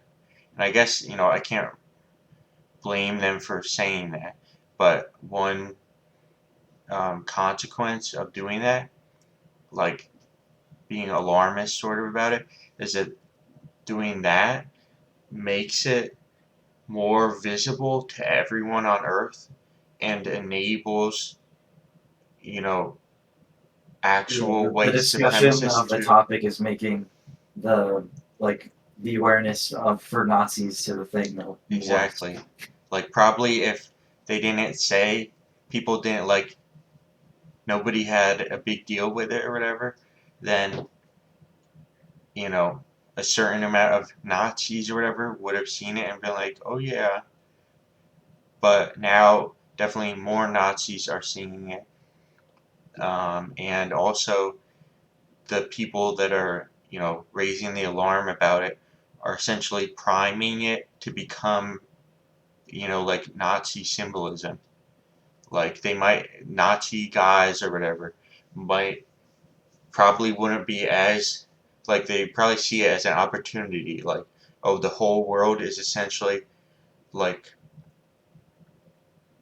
confirming, look at this extremely influential figure is pro-Nazism. But if the whole world wasn't saying that, then it wouldn't be a powerful symbol at nearly any amount. Because it's only powerful if, you know, like it's the same thing with, I'm not going to defend saying the N-word right now, but the N-word is harmful because the victims, the people who are victims of it, do not.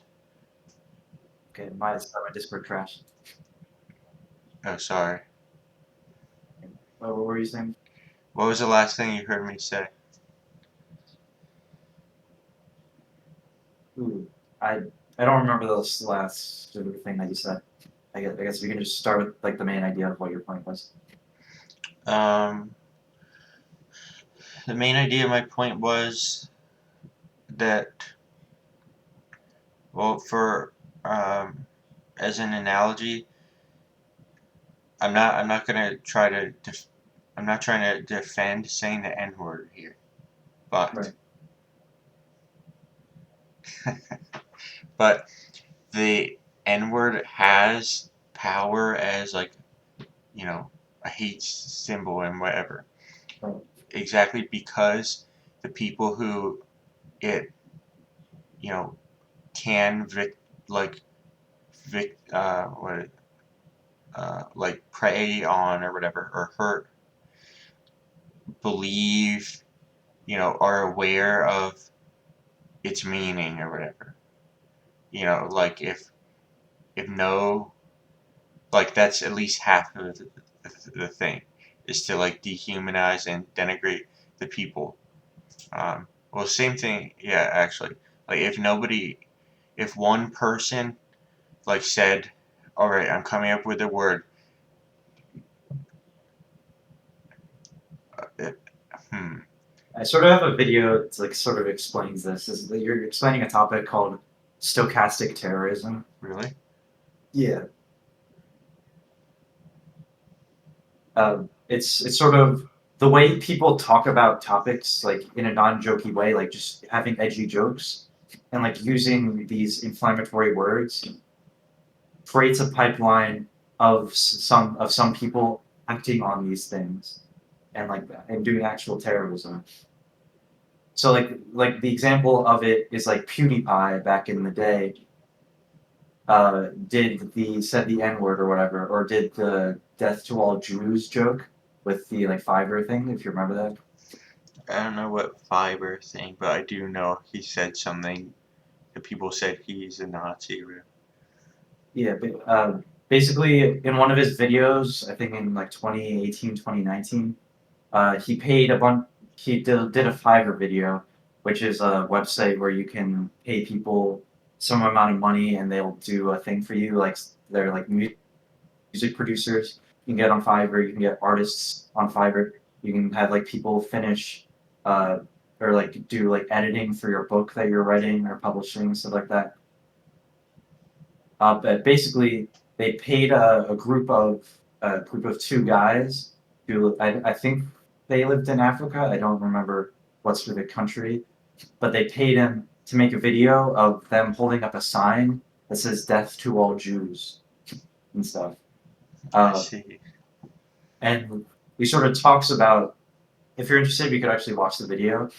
But he sort of talks about that sort of joke in itself isn't a terrible thing because it's obviously a joke and like sort of hopefully satire. But it sort of went down to a pipeline of actual racist people and terrorists like doing acts because of PewDiePie. Yes. Yeah. I. So that is. It's sort of and like Elon is doing a similar thing with the thing, which is unfortunate. Yeah. And there are I didn't know about the term stochastic terrorism. Interesting. but like there are like two forms where like that lead to that. I guess is point of what I was saying, which are like the one I point, wanted to welcome Dan, but he was, I don't know. whatever. Yeah. Maybe he'll return. If he does, I'll stop talking so that we can greet him for a second. But there are two ways I think that catalyze stochastic terrorism. Then, and the one is like um, you know, well, I guess intentional and non-intentional, and the non, I guess both ways actually. But either way, it's like the fact that people are, you know, the people react to this, to, the thing, is also responsible for catalyzing that pipeline. Like if people like didn't perceive it, then it wouldn't be, problematic. And really, you know, I mean, and I know it makes sense to for people to, speak up about things and whatever. But and it's valid. I do understand sort of what you're talking about. Okay. What's sort of tough about this whole situation is that there is a rise in fascism, at least in the U.S., with Trump sort of getting elected, so that people like feel the need to talk about it because it is an important inflection point in American history. So, Yeah, that makes sense. And I but I actually, do get what you mean. Sorry, I won't get. no, that's fine. I kind of cut you off too, but I think that is very legitimate. It's so I guess it's just that it's coupled also with the fact that the way that I think about it really is it's not even um, I mean the one thing is the thing I was saying, that people who are concerned about it are essentially raising, people who would take advantage of it, their awareness of the thing. But even um, more, but also, A little bit. huh? Oh, lagged or something? I said there's strife sand affecting the problem. Can you repeat that? Do you know what the Streisand effect is? No. Gotcha. Okay. So I don't remember the specific case of it. Streisand. It's basically when you sort of talk about a topic that you're like in the midst of. I want to try to find the specific thing.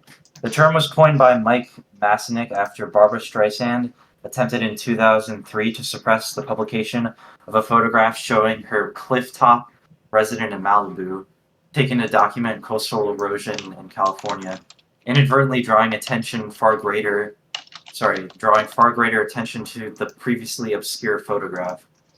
The effect exemplifies psychological reactance, in which the attempt to hide information instead makes it more interesting to seek out and propagate. Okay, yes, that's exactly what I'm saying. So there, and I'm saying also that there are, okay, yeah. So there are two like prongs to this, and that um, so this is the one prong, the Streisand effect, and that catalyzes the stochastic terrorism there. The other like branch or whatever is that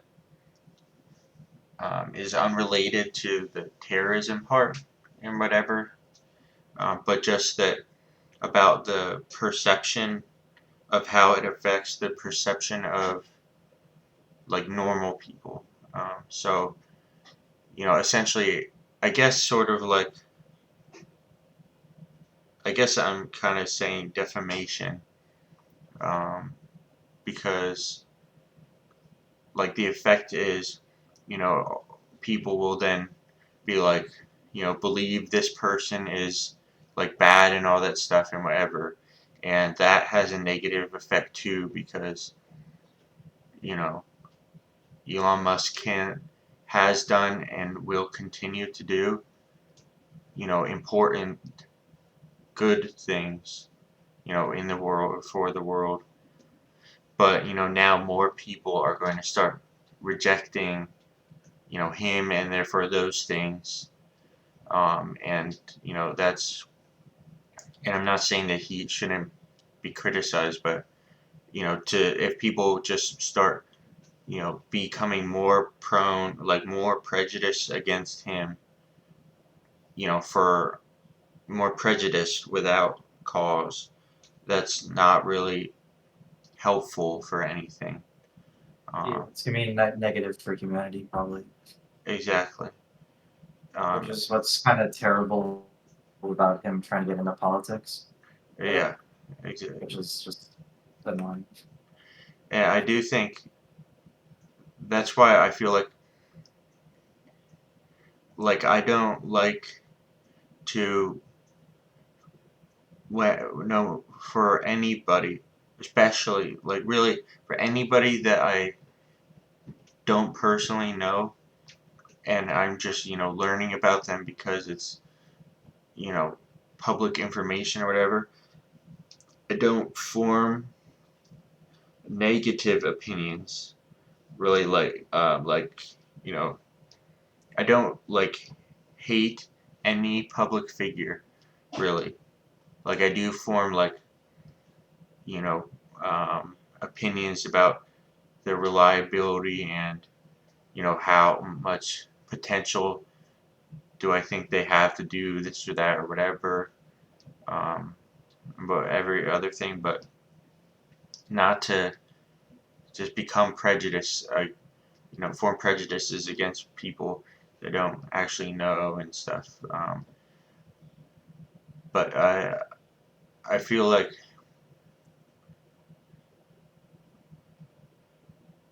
well, I guess what I'm trying to say is that there are a lot of times that I feel like I want to like say like I wish I could you You know know what you mean? We had this conversation before talking about uh, your definition of what hatred means, and it's like slightly different than the way like a lot of other people understand it. So like a lot of people hate Elon, but that's because your definition your definition of hatred is not the same as other people. So like uh, you're basically saying that you strongly dislike people, but you don't hate people on the merit of them specifically. Like you hate the things that they do, or you dislike the things that they do or that they're a part of, but you won't hate the person. yes, that's exactly. I don't like essentially form um like opinions. I don't like characterizations of people's character really, at least not negative ones, because I think that it ultimately is just unhelpful unless it except in I think it's because the thing is somebody's character is just it's useful as a metric for determining their potential to do good or bad, and I think that you can like do that without, I mean it's sort of funny I guess, but I think you can do that without humanizing the people. Like if you stop thinking of them like, a person or whatever. And I don't mean that as in dismissing the fact that people are flawed or whatever. But what I mean is just looking at, you know, what they have done and what they have said, um, and what they've said that they intend to do, and these different things. Compare that to what they have done, and then, you know, form those types of opinions based on that. And, because you can say, well, this person has explained their like guiding like personal philosophy for everything, and you can see how does that contextualize their actions and their behaviors, and then can look at, is that consistent over time, and then you can see, well, are certain behaviors actually justified by their philosophy and consistent with their philosophy. And you can say, like, are they consistent even if it seems contradictory to us, maybe? Like, can you see, like, are they making like are they making like compromises?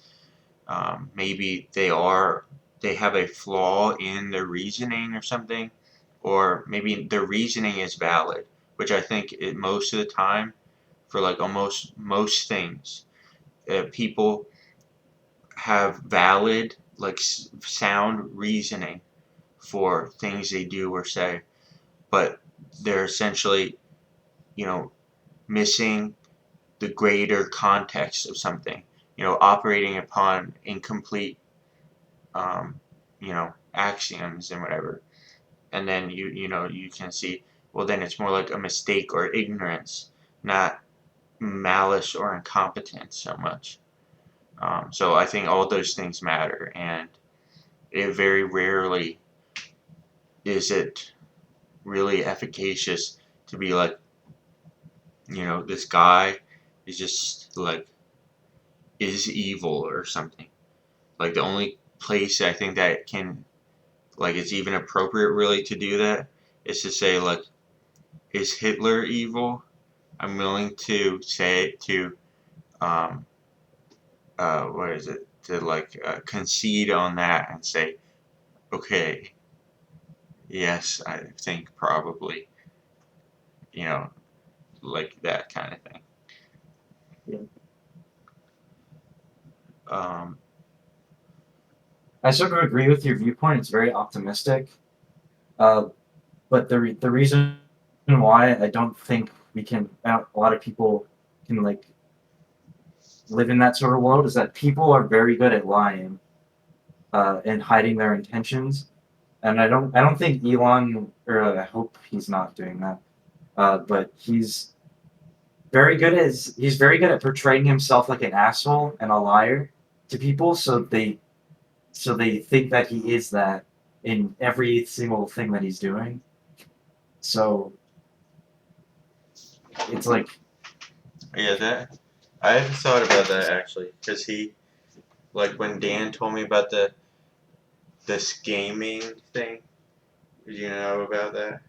yeah, it was really weird that I don't get why he would lie about it. He clearly has other things to worry about. But what's wrong with like cheating or paying someone else to do something for you? Exactly. It So was lame to lie.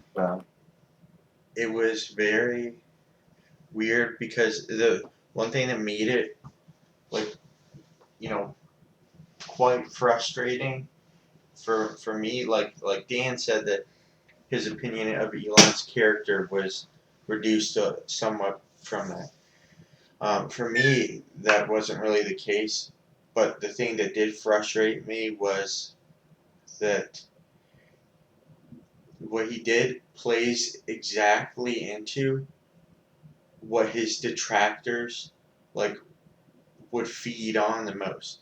Because people say, "Oh, Elon Musk is a fraud. he's actually a retard. He doesn't do anything in his companies. These kind of things or whatever.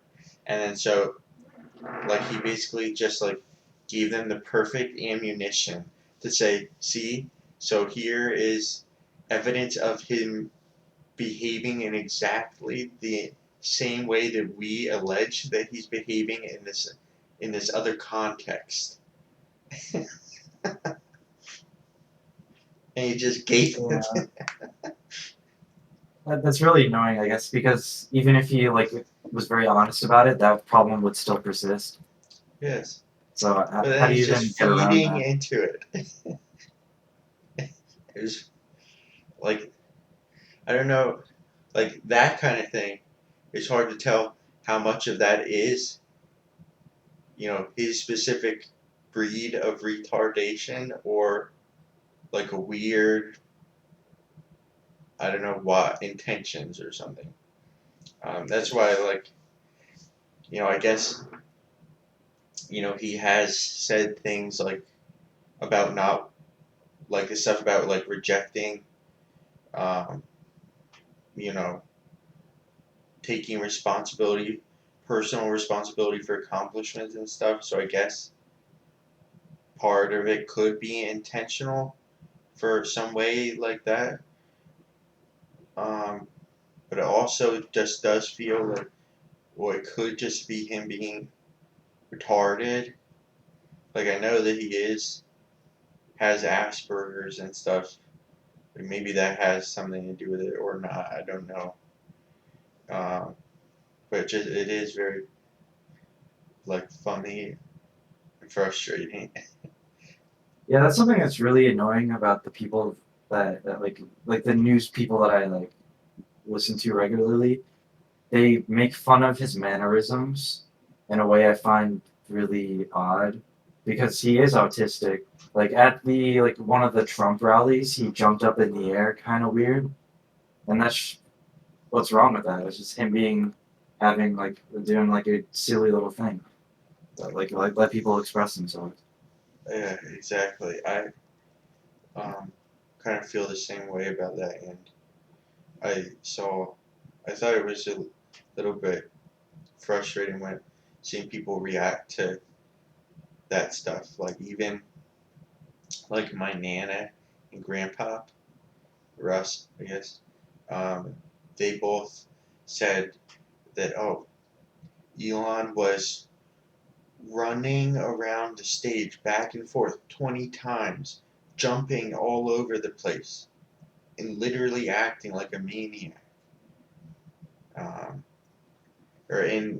my nana said the stuff before the word maniac or whatever, and then in a different time, Russ said he was acting like a maniac. Um, just to say that distinction. But and I was like, how was he acting like a maniac? That's what I said to Russ and to my nana the other time. I said, was just like that's not what happened, you know. Um, and like it was just weird the perception. And I think it's partly because they look at they hear it from MSNBC or something, and the way that the guys on there are reacting are sort of like making a mountain out of a molehill, so to speak. Like it's like literally nothing. He like jumped up on Yeah, stage. He jumped up twice, and then people are it's saying, just tabloid drama. It's very weird and annoying. and I guess that's why tabloids are historically like looked down upon, as like scummy or something because the effect is like I see now that really it does like the people that consume that media are like their perspectives are just like so warped from it, I guess, like because then they like believe something that's like such an exaggeration even if they like literally watched the thing or whatever. It's very interesting. Yeah, I don't know if you were there for the South Park episode, like talking about Britney Spears. I'm not sure. Oh, I Yeah, I wasn't that there that when was you and popular. Dan. I wasn't there when you and Dan watched it, but I had seen it before somehow. I don't know how. I think it was on TV. Like the one time I've ever seen it on TV. And so I wrote. I remember. I think Dan sent an image from it or something, and then I wrote. I saw that you and him were in the channel. Oh no, what it was is I couldn't join, but I was looking at the server and I saw you and him were there and you were streaming, and then I clicked the thing to see what you were streaming, and it was a a frame that I thought, oh, I think I know what episode this is from, and then I said, did is that like has Britney Spears like decapitated herself yet or something? Or I might have said something about her camel toe. I remember that too. And whatever. But so yeah, I wasn't there for you and Dan watching, but I have seen it.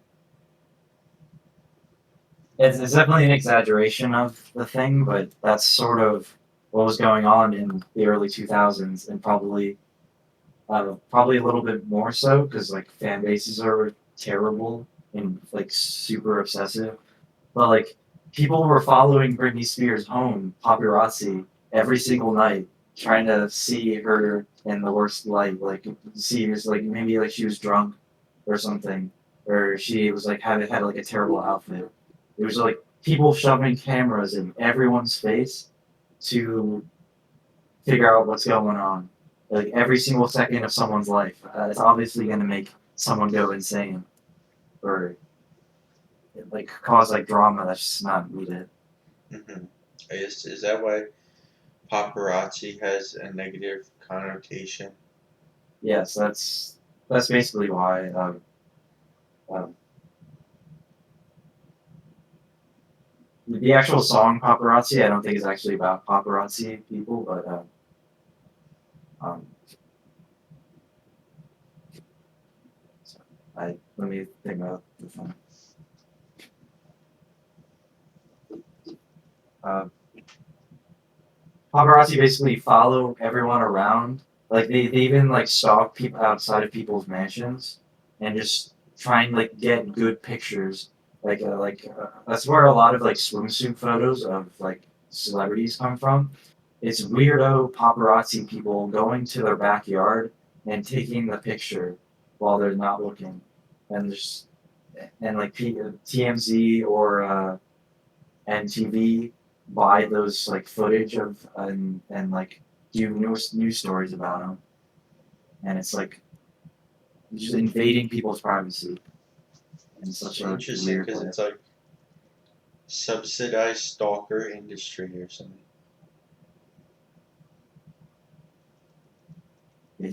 I think they kind of like changed the legislature of things in California. It's a one party state to for reporting, and probably a good reason why is because of Hollywood and the celebrity culture there.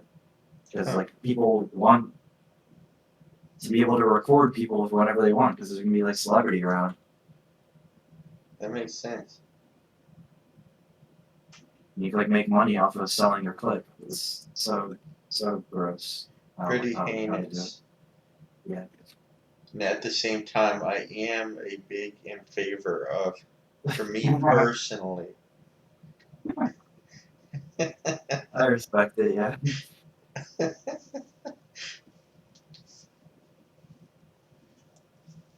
Equal for me, but not for you.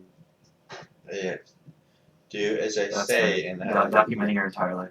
But the way you do it is obsessive because it's only you are the one recording it. You're recording everything that you do, which I think is probably okay. yes, exactly. And as I don't, the thing, I guess the argument that I bring up about this is what makes um like capturing footage of whatever um unethical or something. It's not the fact that you're preserving that information or whatever. It's actually the thing that makes it unethical is the distribution of that to, other like sentient beings or whatever, like humans. And so if you do not intend to, or you're responsible with distributing, you're not distributing it, then at that point it's not whatever. Um, Now I think there are things that you can draw the line at or whatever, um, because they're like so like where the Like drawing the line at like taking pictures of like people in like compromised positions or without their consent or something. That seems yeah, like I mean reason. probably, yeah, I would say like, because really what I'm in favor of is a surveillance state. Right. Okay. Yeah. Just nobody's watching. Okay. That, except maybe like a AI or something. So long as that AI can't like distribute Yeah. stuff or like create like things based on what it learns from that. Yeah. Basically, you wanted the viewer to be someone who's not human, which I Yes, can and can't understand. really like make stuff based on that will be like privacy violations. But yes, besides that, with that qualification, I am in favor of a like extreme surveillance state. I still don't understand the purpose of the footage because nothing is happening with it. So, I do have a purpose. okay. My goal is that um, like just essentially collecting the states of like reality over time, and then it's a record. Like you can't like how like they say like if not considering like quantum mechanics, but in with deterministic physics and stuff, you can know if you know the initial conditions of every you know thing that can have a state associated with it in the universe at any one time, then you know how it was, for the entire history, in the past and in the future and whatever. And of course, it's not possible to know the initial conditions or the conditions at any time for, you know, everything. You can't exhaustively do that. And there's a, uncertainty because of quantum mechanics and whatever for that anyway. So you can, if you're like collecting the states, for, times, like, then that gives you more data points to infer the, stuff. And so if you are maximizing the amount of information you're recording about things, then that allows you to maximally contextualize stuff and therefore know the truth better or something. So like imagine and especially considering like chaotic stuff. So imagine if we were surveilling so much that in like 3,000 years or something, somebody is like, my God, why is this stone right here or something? And then we would know, well, it's because this. And then we would know the history of like everything about that. Like so interesting to me. Very cool. Like anything like that. Or like you say, like, huh, like, you know, and so on. Other, questions you might ask, whatever. Oh, and also implications like it can like, for like legal stuff or something. So it's like, I sort of like the idea in the sense that I remember you like mentioned before in AI, looking at it, like imagine like the large language model you can make out of all of human intelligence, like being surveilled. That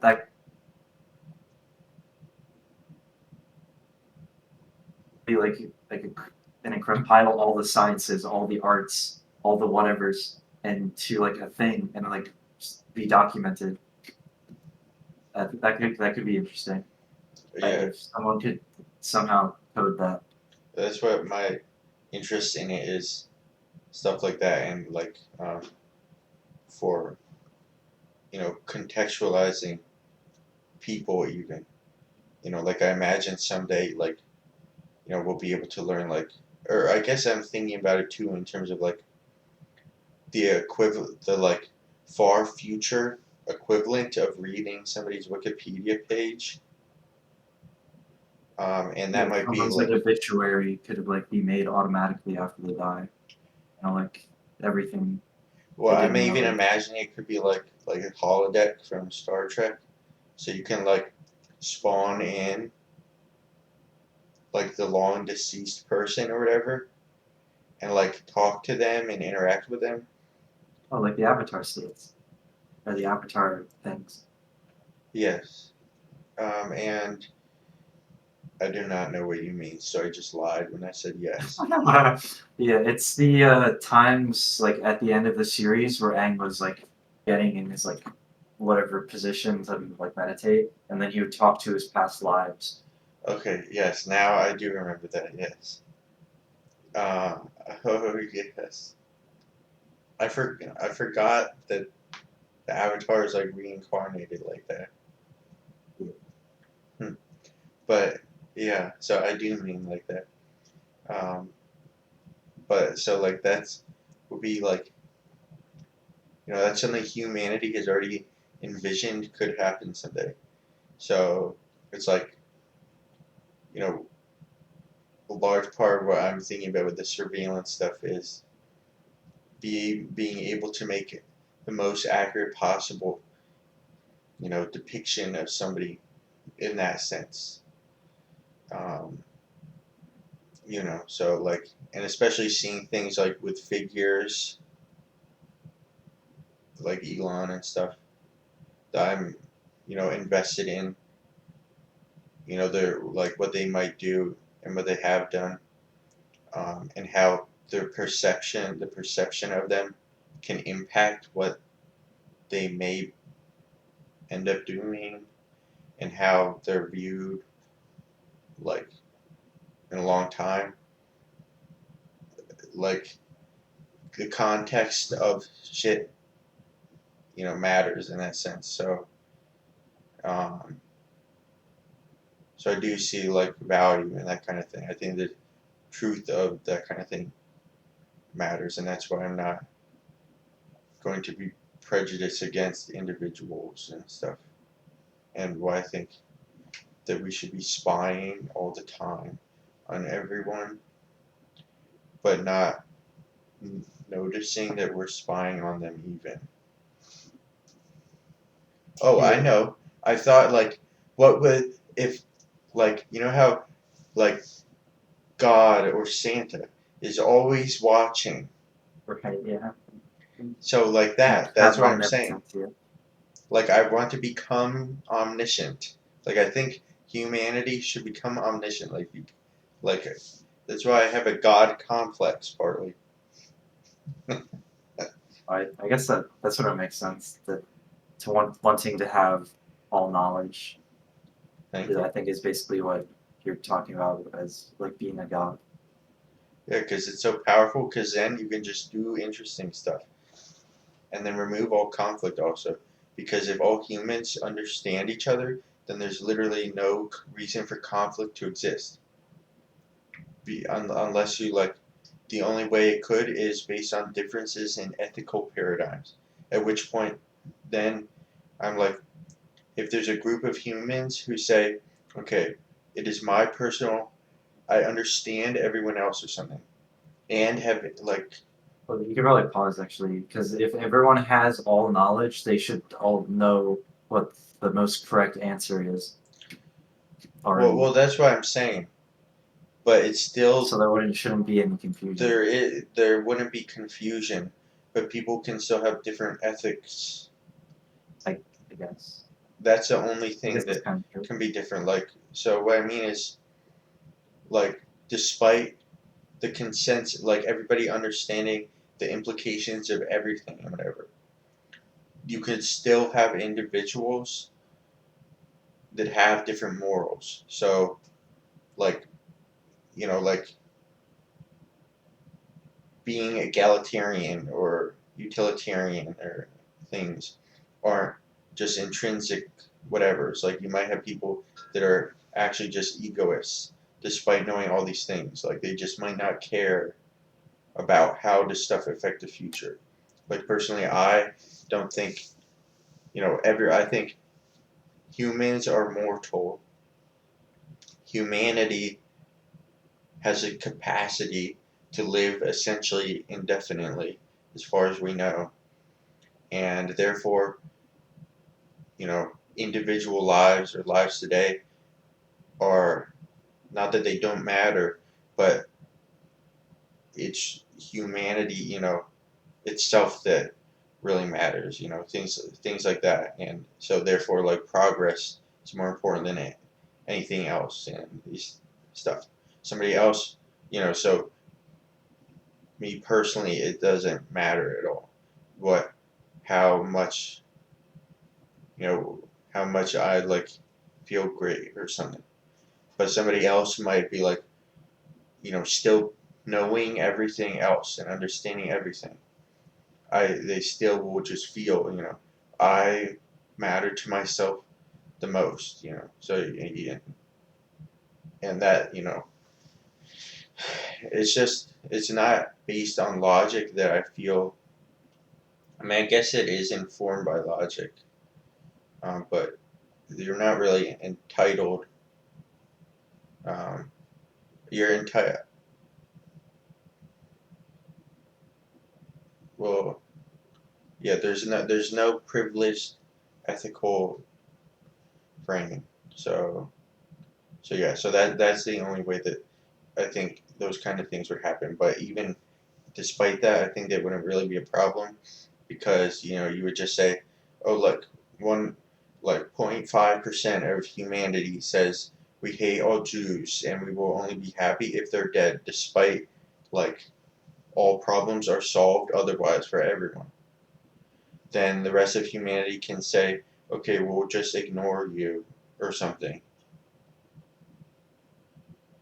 Or like we will kill you, I don't know. And so like I still can't get out of my head that like they would know that the correct answer to some problems are not to kill Jews, but they still want to anyway. I guess I don't think that will be a surviving opinion. It's a little bit too specific because probably any like frame, like any ethical framework, none of them depend upon killing Jews. Like, like why are people racist or these different things? All of their concerns and all that can be resolved without, like, in ways that show them that there's no need to be racist anymore in these things. So, yeah, I don't think that probably like, we must commit genocide. I don't think that is going to actually survive, but I'd say This will there's be a low annoying chance for a that little it bit. happens. Even if it happens, though, it's not a big problem because I don't expect the majority of humanity to be like that.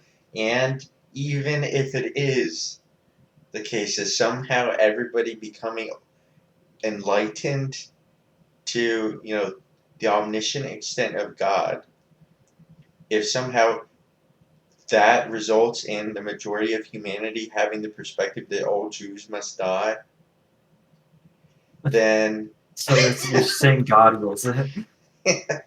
if God wills it, then I don't have a problem with that either, because then in that case, well, it doesn't matter, because then the prevailing thing is what matters.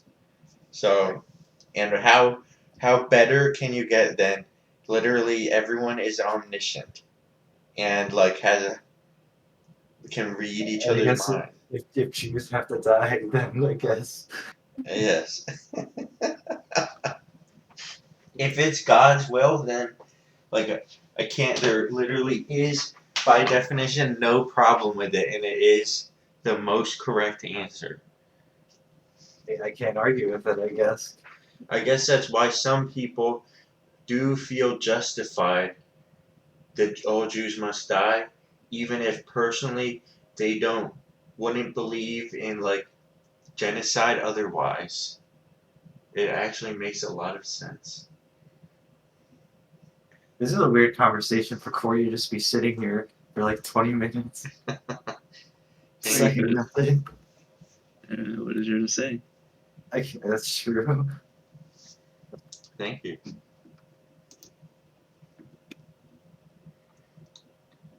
I think that was sort of the end of that sort of conversation. But, Well, hello, Corey. How's it going? How are you going?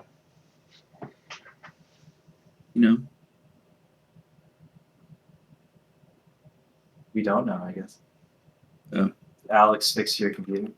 no, it's his It's computer. his computer, Yeah. I'm thinking. He bought the new 5080 card. How new is it? I don't know. I left after we saw installing Windows. I haven't heard of the 5080 series. I guess is that like very new? Yeah, got announced like a couple months ago. Not sure how good is it? Pretty cracked allegedly. I don't know. I don't really keep up with that stuff. You used to, I think. It's true. Not anymore. Not anymore. What happened here? What happened to me? Yeah. You used to be different. Sounds true. Alright, that's fine with me. I don't really care about that kind of thing either. Yeah, Now that you Is don't. Corey really any different? He's very similar personality. No, he used to be slightly more interested in this specific thing. sounds right. I hate that people change, but wait. Maybe without having changed, then wouldn't be. I like certain people and myself what they ended up becoming, and if not change ever, then couldn't have become what they became. Huh.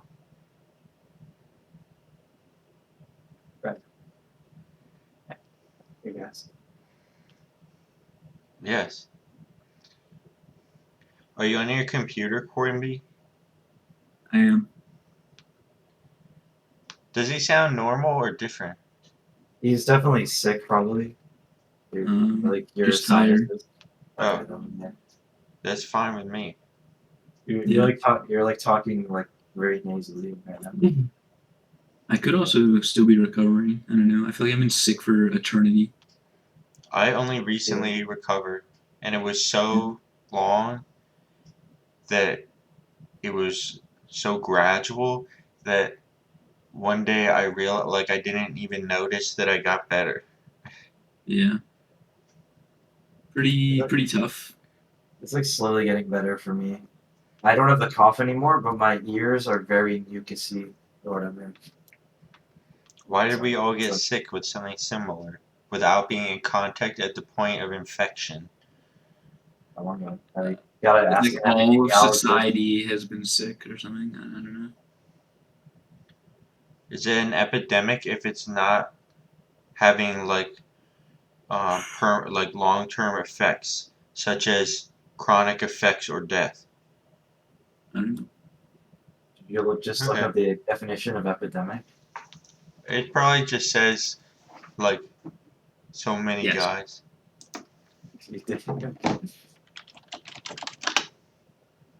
It says an epidemic is just a disease outbreak that spreads quickly and affects many people at once. Oh no, that means it was an epidemic. Yeah, I think it's not on the long-term effects. It's on the amount of infection. I think. Very good. Well, that makes sense then, because then that's why pandemic is a term that is a thing for worldwide, like a Pangean. Pangea. Yeah. The people that from Pangea. No, I mean because pan means is Latin for, I think, world or all or something like that, which is And in why. Spanish is bread. Yeah, I know, but that's the root, the It common means root of. all.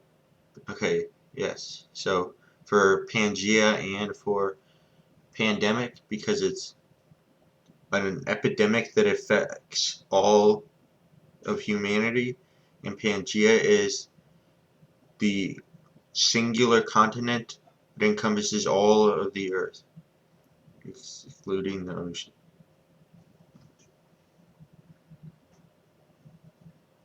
So it's like the only continent. What continent? How many continents do you know the names of / that they exist? Have 7. ever? Oh, ever? I Yeah. don't know. 8. Haha. I don't remember if there's like one that starts with V. I think. Veritasium? I don't think that. No way. I don't believe you. Look it up! Mm. Is that true?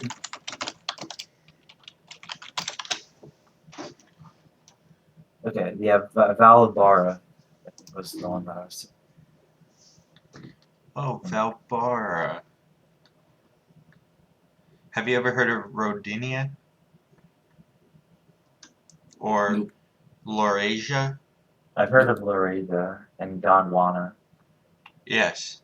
Have you heard of Pangea? Yes. Chilonia? Nope. Africa? That is obviously one. Ooh. Pangea Proxima. Did you hear that? I heard Pangea Proxima. Sounds pretty cool though, doesn't it? Sounds like Pangea, but close. Pangea but close? Yeah. That's because it is. Wow. Why is Europe a continent? I know. Like, are you... Doesn't it have to do with tectonics? Isn't that the whole point? Oh. Oh, that makes sense. Because then that would explain how Oceania is a continent, even though, like, all of it is underwater. Yeah. Oh, and there's a difference between oceanic and continental crust. Okay. Makes sense. And so what if you had a continent that was like a caldera, like the just like all of it is like only the boundary is land, but the entire in is like a lake and then it's like, is that really a continent? But it is. Very interesting. Pretty interesting. Hold on. Oh yeah, I was lying about Veritasium. Yeah, I know. How? I wanted to believe, but Clearly cap. I don't know. Okay, then what the fuck does Veritasium even mean? Isn't it just made up?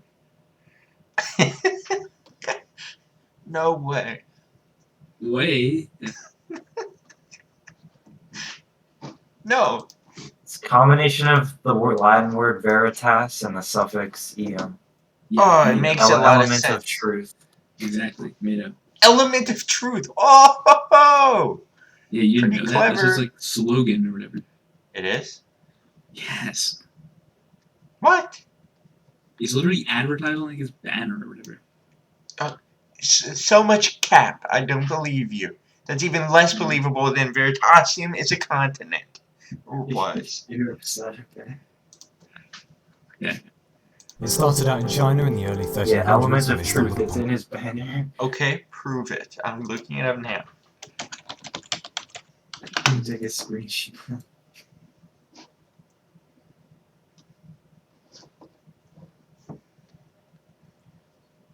It's in his channel description too.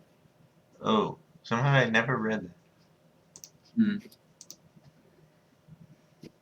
Wow. And yet I did actually know the atomic weight.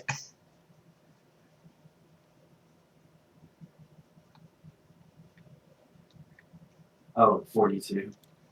Yeah. I mean, there's no it's like easy to remember once you know, but Yeah, I guess I assume it's the reference to the answer of the universe. yes, it certainly is. Have you seen the latest PBS Space Time, Corey? Yes. When was it released? Like yesterday. Well, damn you. Was it Yeah. good? Pretty good. Also, I assume you've seen all of them then. Surely. Also, have you ever played a video game before? I know the answer Nope. is yes. Nope.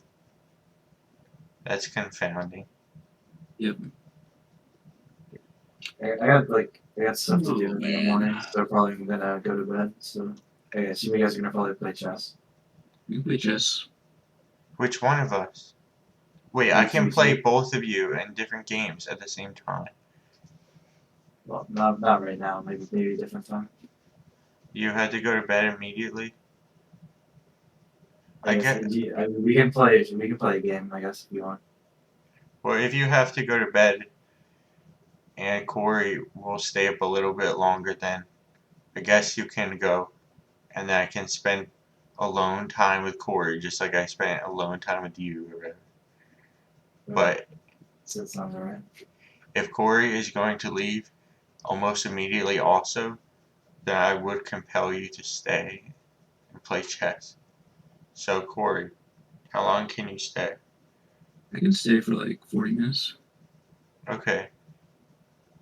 Then we can play chess a different time, Peter. That way I don't remove time from spending time with Corey. That sounds good. I guess song exchange tomorrow. I guess are you able to make it? I will probably make it. There's a chance I'll be playing Risk, but it's like a 25% chance.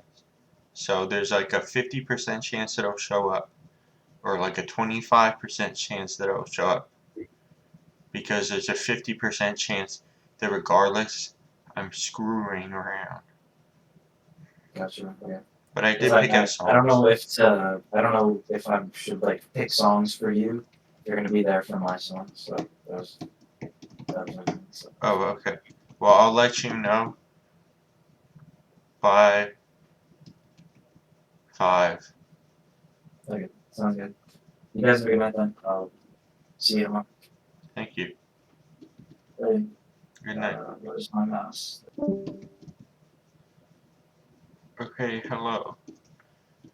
Hello. Can I show you the next? Remember how I was showing you that? What's it called? Science Click English GR. Hold on. I actually am playing chess right now. With whom? Random humans. Disturbing. Of course. Let me urinate real fast. I'll be back. Alright.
Do you need to focus, or do you talk? Can you talk?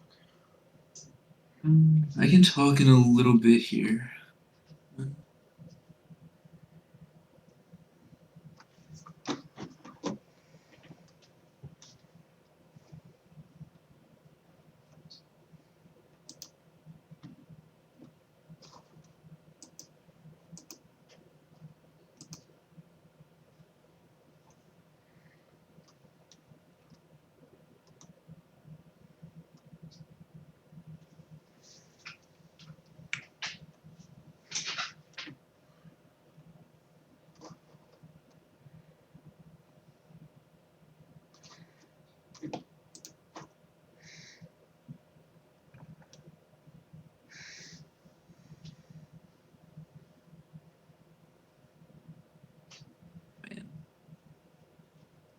I feel like I'm winning, yet I don't know if I'm truly winning. Like there might not be a. There's not. It's not clear that there is. It's not clear if I'm Victory. better or not. It seems like we're kind of like even. What's their username? Dima Chpa 1969.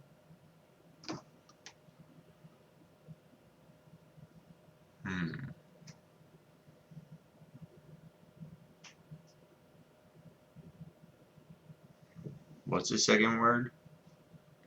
CH.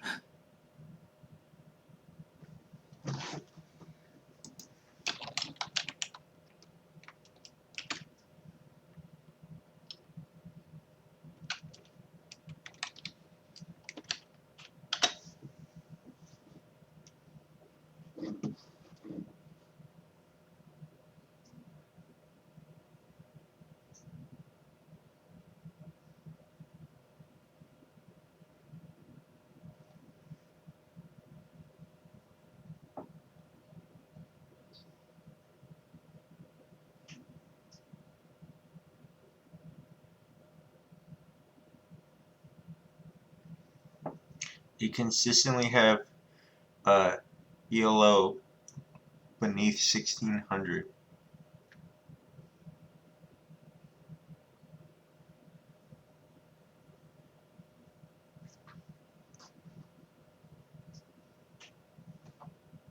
Yeah.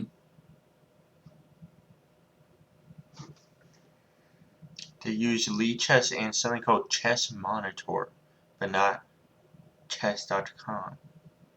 Hmm.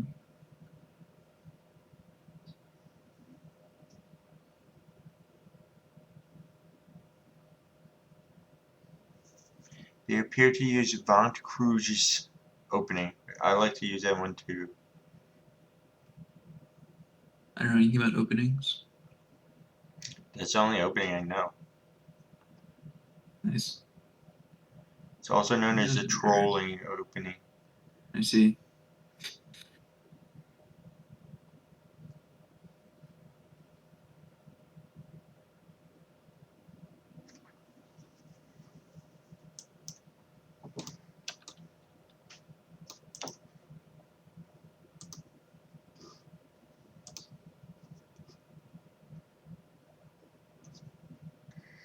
The opening is just white moves pawn to e3. And it's, Sounds pretty troll. from what I understand, it's trolling because if white is going to do that, it might as well move pawn to e4. Yeah. It said that the potential benefits come from the fact that this opening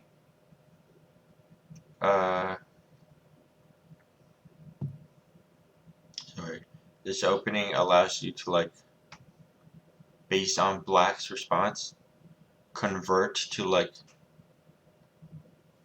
a number of other openings, including the one that's just e4, except you essentially just forfeited a turn. Okay.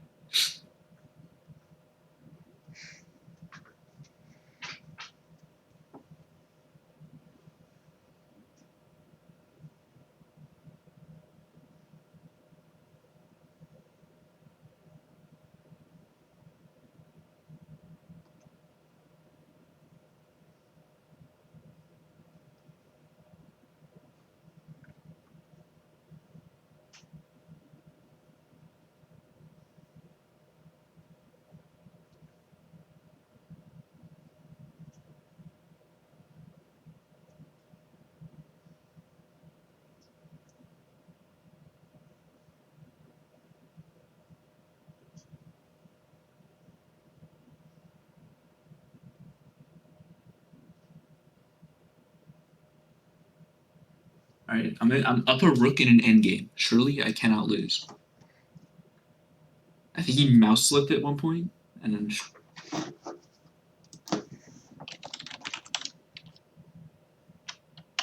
But I'm low on time.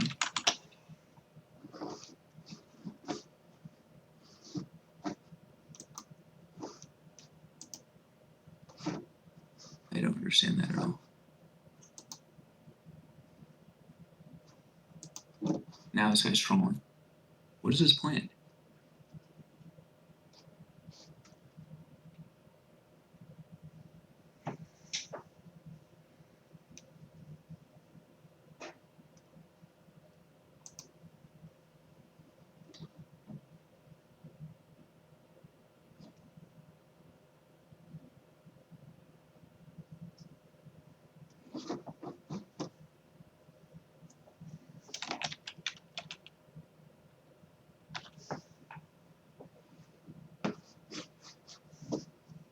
What's your name on this? Or EQ13.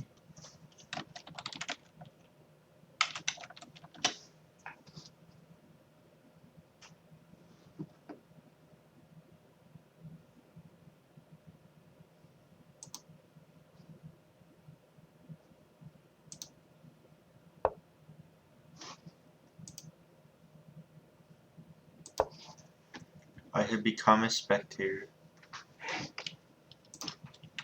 Nice.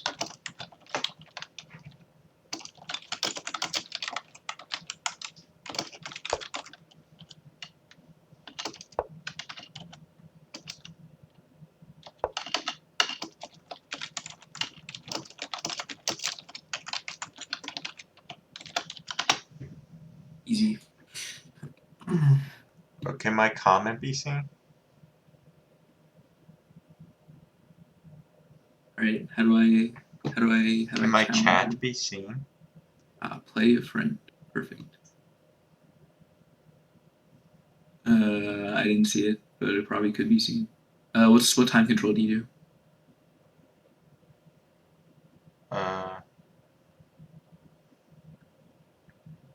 Did you say what time? What time control? Like 10 minutes? Oh, 15:10. Okay.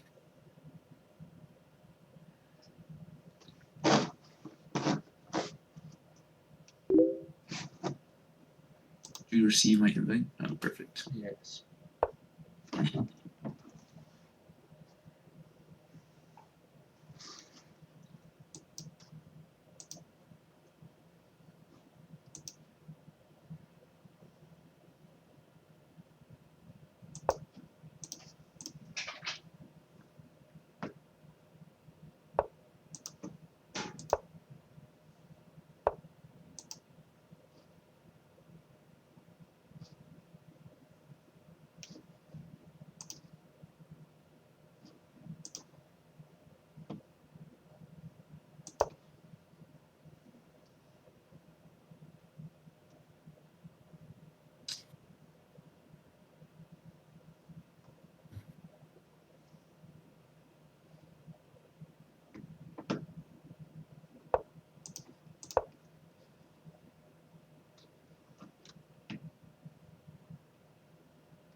Can you give me a little bit more time if I need it?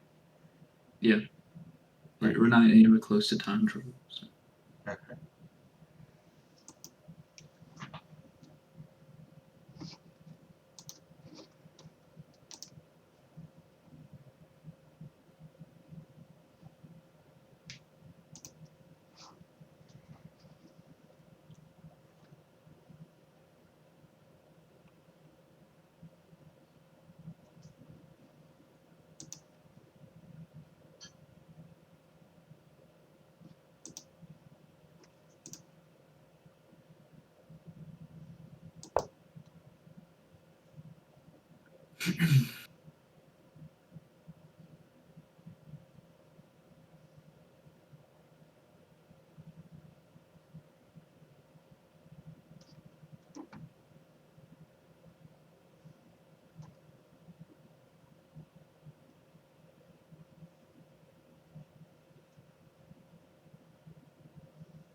Why?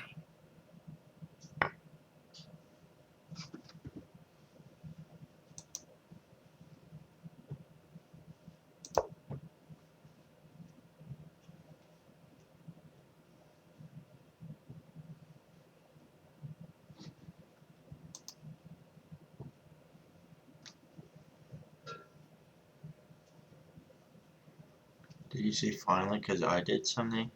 No, I said why. Oh. You didn't take the knight.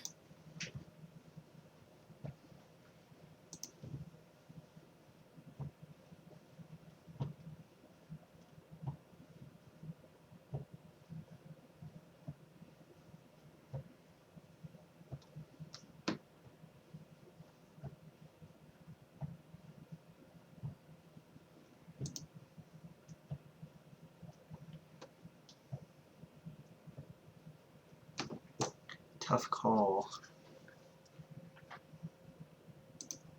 I don't know about that. Pretty clear choice.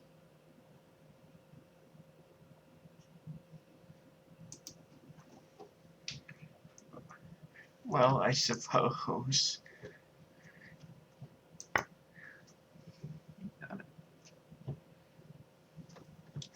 I feel like that may have been the blunder of the game. No way. There's been so many worse blunders.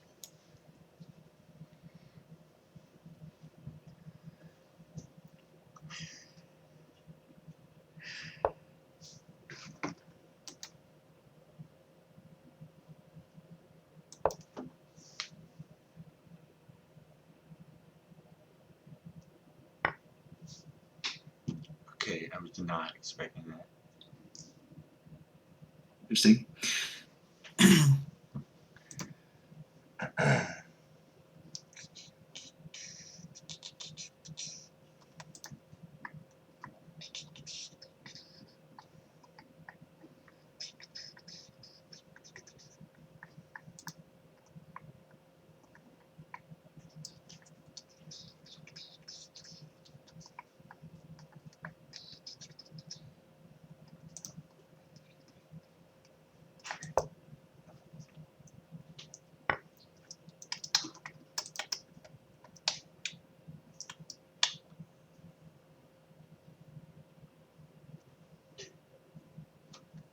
Am I about to blunder? You're down 10 points of material. I don't know what you're doing.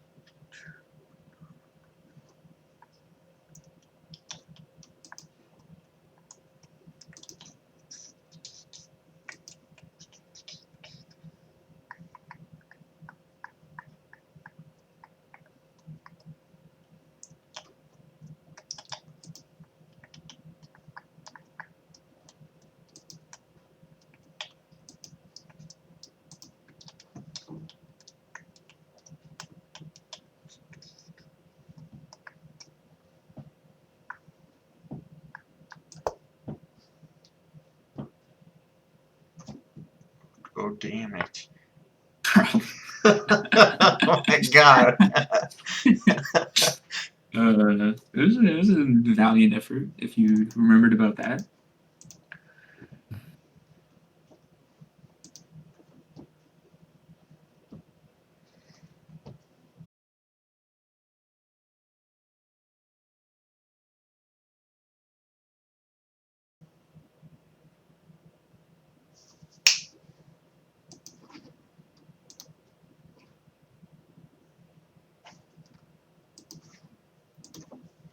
What did you say? If the king couldn't take pieces, that would be it? That would be good. Oh. Like, I saw what you were going for. Good, Thank good you. thought.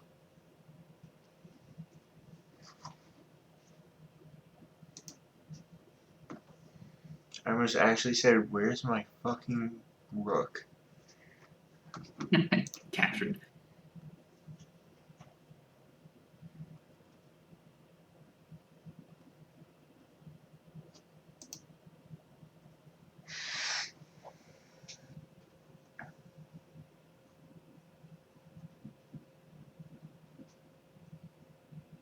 Have you reconnected? Oh, there you go.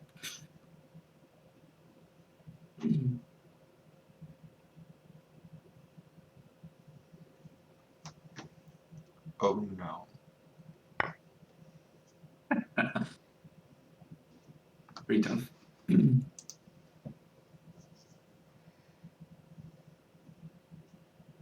See, that move order might have been wrong. Oh well.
It was the wrong move order. Sad.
It's the easiest way to do this.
Mm.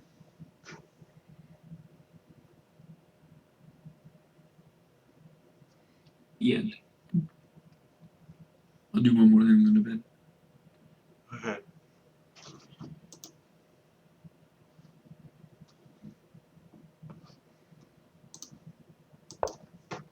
Ha ha ha. Oh.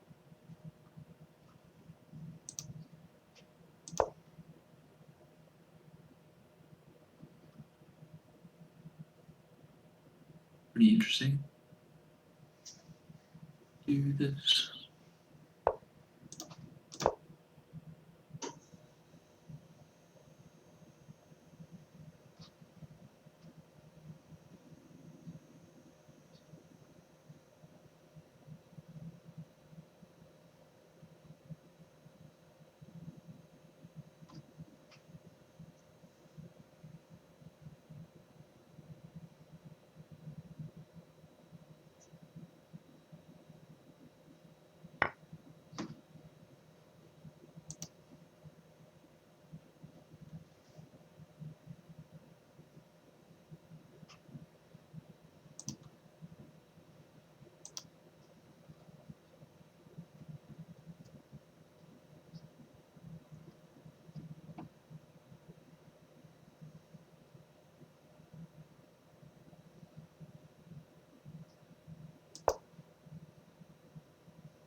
That's exactly what I thought she would do. Makes sense. And I have no counter for it. Why would you do it?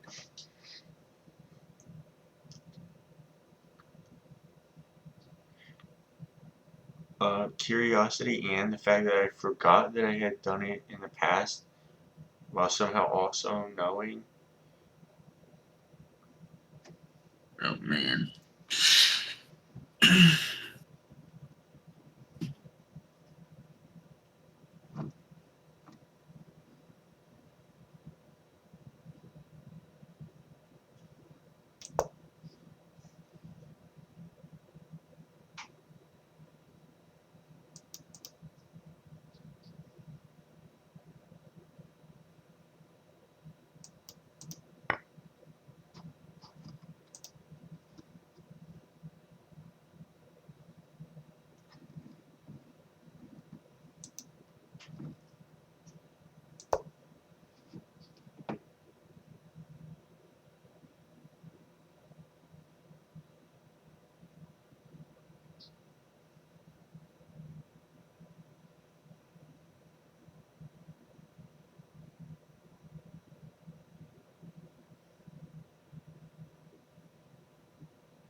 It's so weird playing against you with these whack openings. Thank you.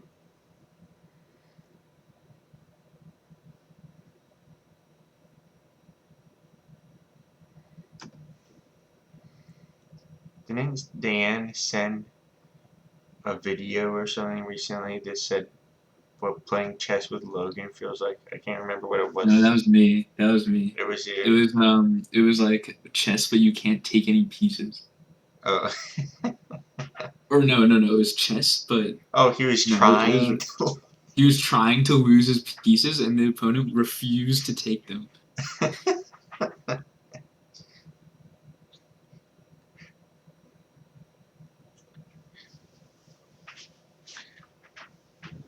right. Moves that make sense.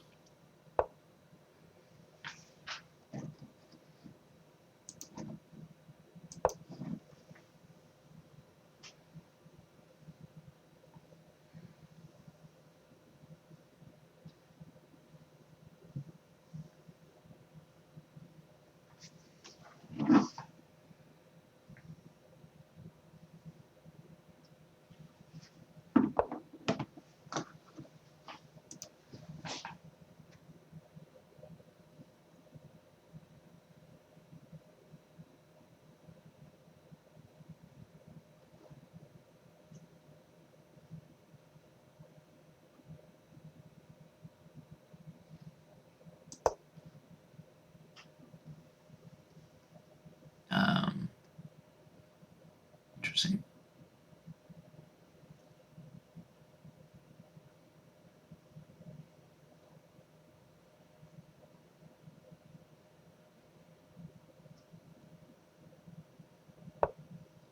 Annoying.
I was afraid you were going to do that.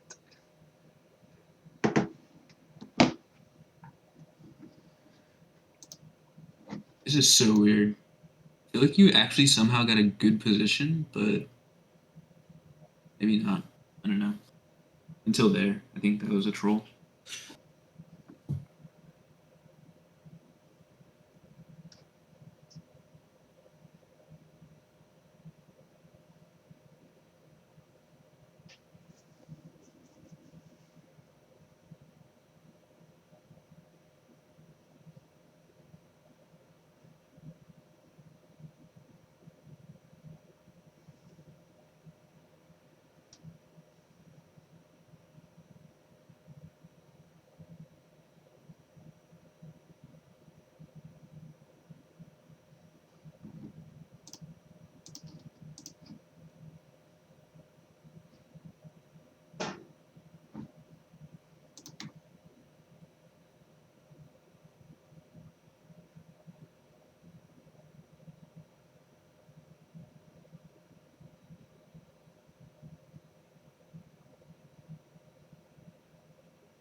Sorry, I was reconnecting for a while. See.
Like some kind of thwarter. Finally.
Man, I'm trolling.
For some reason, I thought your pawn was not defending your rook, and I was like, my entire plan fell apart when I realized that fact.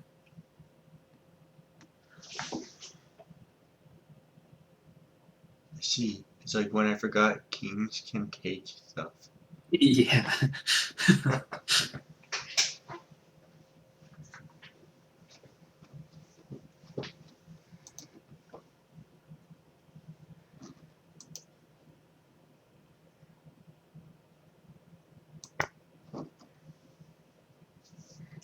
I think that was risky, but I guess I decided to do it. Really, it was correct. Maybe. I don't know. It's hard to say, actually. It might have been wrong.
interesting.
Your breathing just like startled me so much.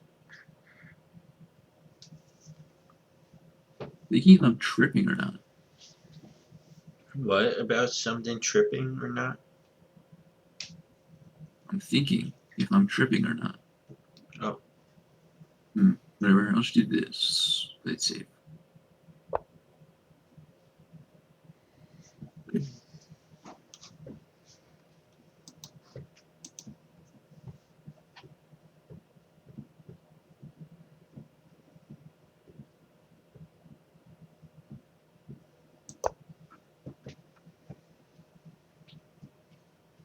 All right. Surely I'm not tripping.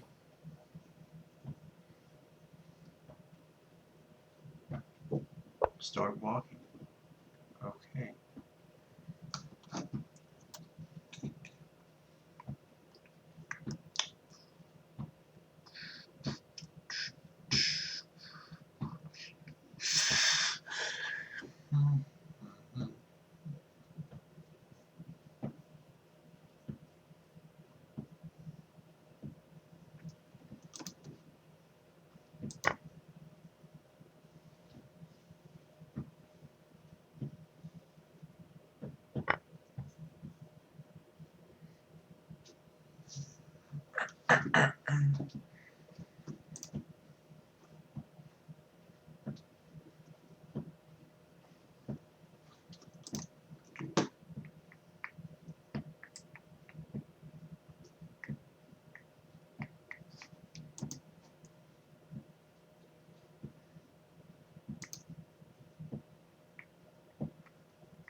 Yeah, the move flows better.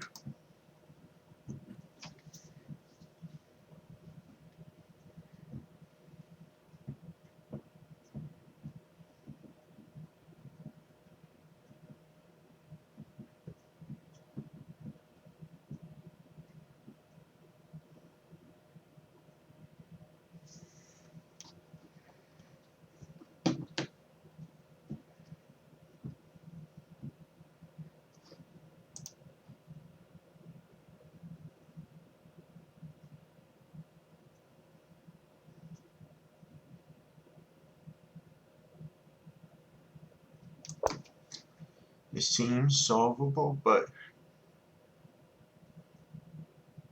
Surely you're cooked. There's like no way.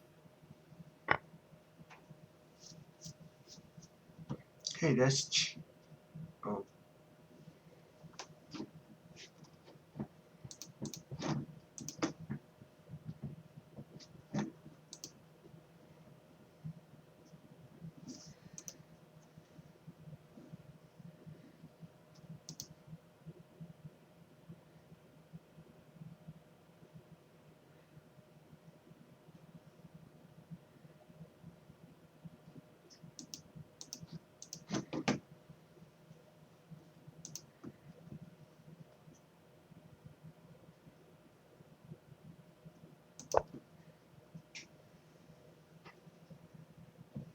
See?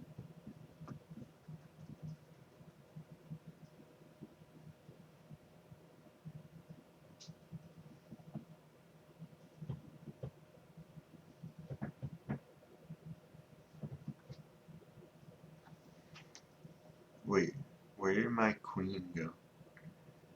Oh, did you not notice the fact that I trapped your queen? What? What? I trapped your queen, and then you didn't even notice that your queen was trapped. You moved a pawn, and then I took your queen, and then you didn't notice. I was like, why did he react to the fact that I trapped his queen? I feel like that's like a cool thing to do. All right, let's do one of these. I was like feeling too secure.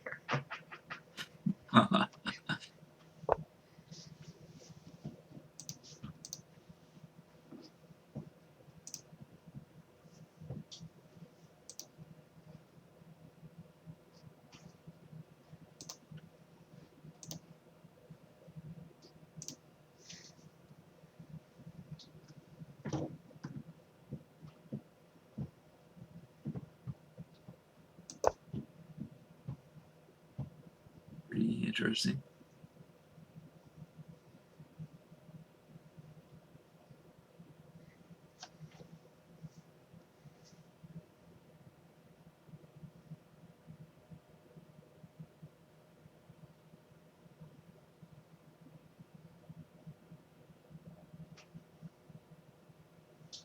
Anterograde amnesia.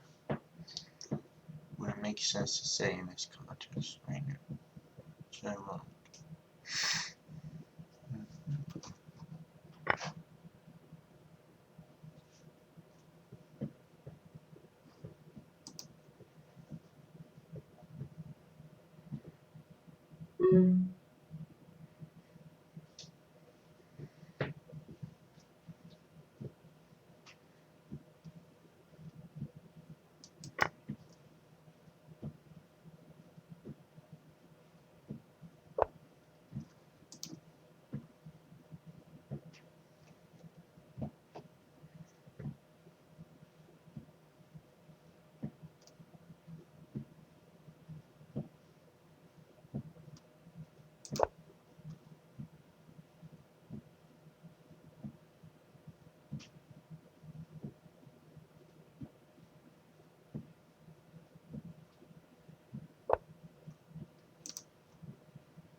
oh damn.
I trolled. Oh man, whatever. Still winning.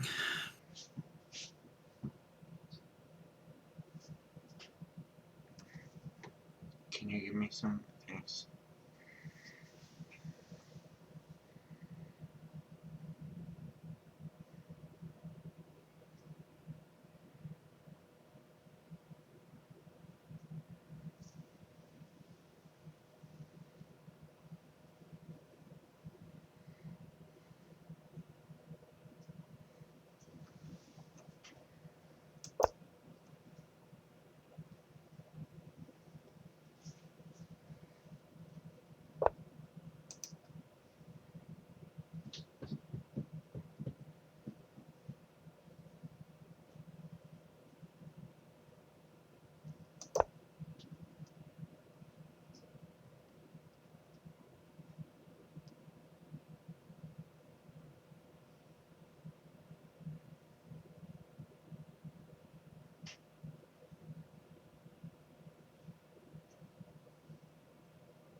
Oh, no,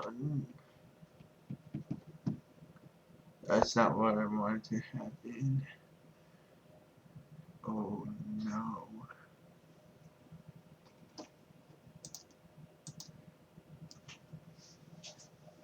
Button the check. I mean, they're completely losing anyway. Not really much you can do.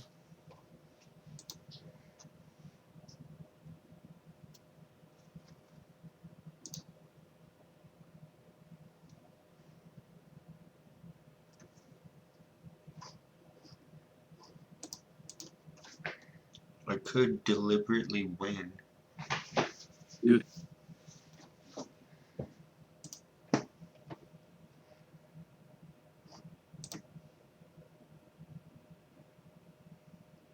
What are you waiting for?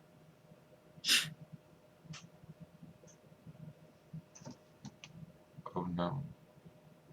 Oh no.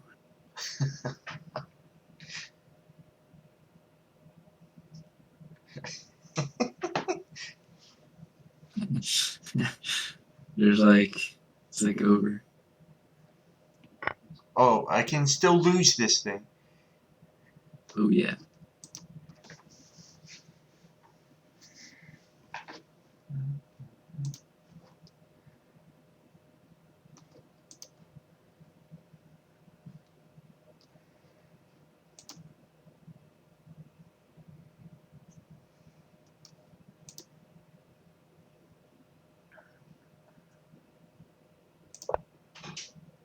Okay. Easy.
wish I had like, if it was like a feature of the game that you could like reason with the queens or something. Oh my! Oh my. They did not like that proposition.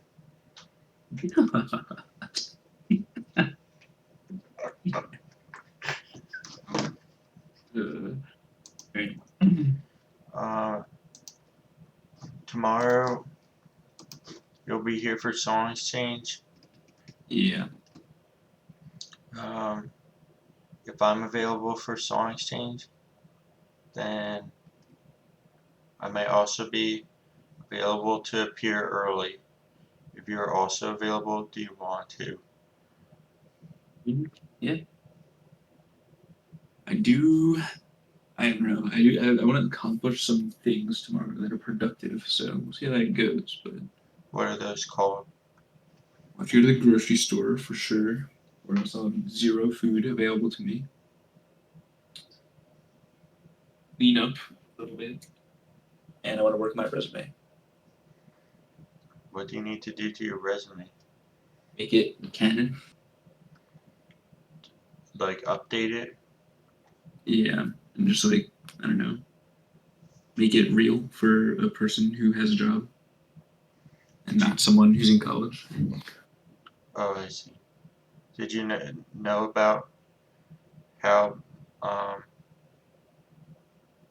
like, it was officiated that that thing was, like, I've been absolved of my crimes or whatever.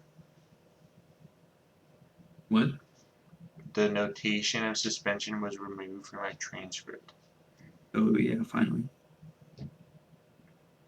Now you can apply to jobs at long last. What job would accept me? I don't know. Just start applying. Oh, yeah. I still think it's like weird that they won't even let you get like a job at like the grocery store or whatever. Well, I just And refused. you refused. Messed up. Well, to get a job at the grocery store, why would I Yeah. do that? So you can make money while you're just sitting around doing nothing. Also learn life skill called how a workplace operates. I don't want to do that. But Terrible. You will fail. I will want to work. I guess maybe it's not as bad as it seems. There's plenty of people out there who don't like their job. You can be another one of those people. It's not the end of the world.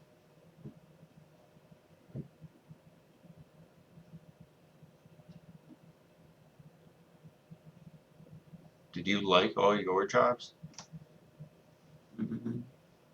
Some of them. Also, but one thing is that I like am now like certified that I learned stuff or something, which is what a Yeah. degree is. So why would I Mhm. do anything? Now you wouldn't, but you would before. Okay, so then I definitely won't do that stuff. Not anymore. Unless you start failing for a long period Okay. Well, of time, then you should do it. at least it was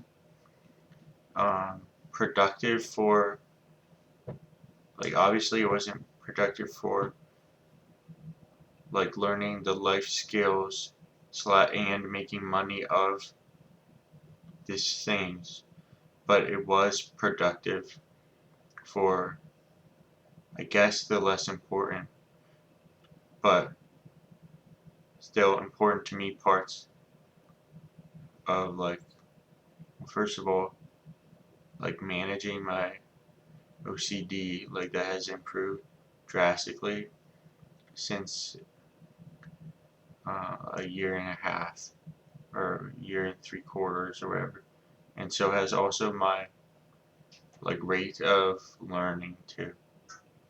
I like it's like exponential, like the rate. So like it's actually very good. Um, and if you appear tomorrow, actually, that reminds me, I have new fusion reactor ideas that I'd like to tell you. Yeah. That sounds good. Sure. Okay, they're already in my like fusion channel in the server. I guess you could see them beforehand anyway. But I'll see you tomorrow probably. All right. See you. Good night, Crimson. Good night. Say my name.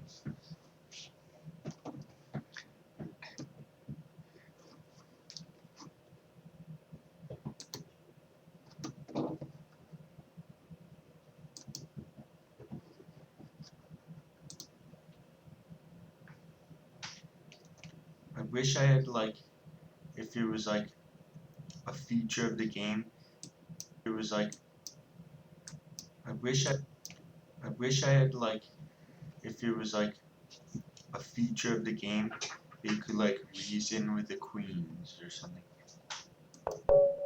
Oh my, Oh my.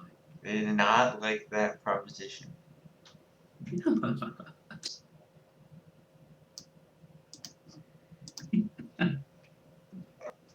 I wish,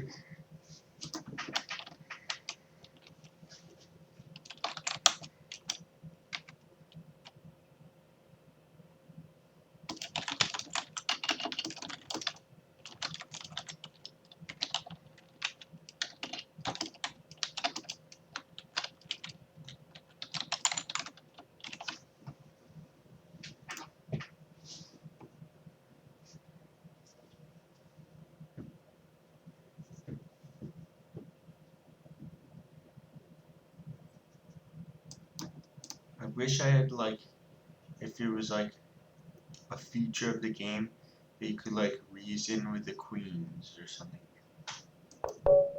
Oh my, Oh my. they did not like that proposition.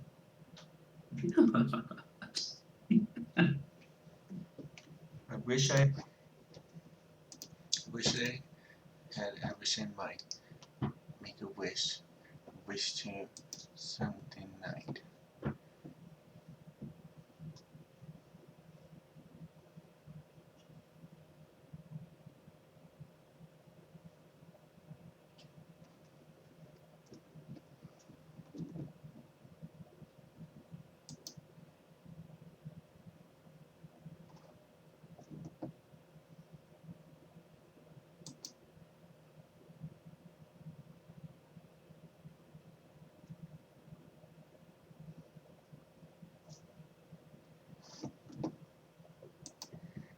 I think I'll return to watch Lower Decks for the moment. Good night, stream.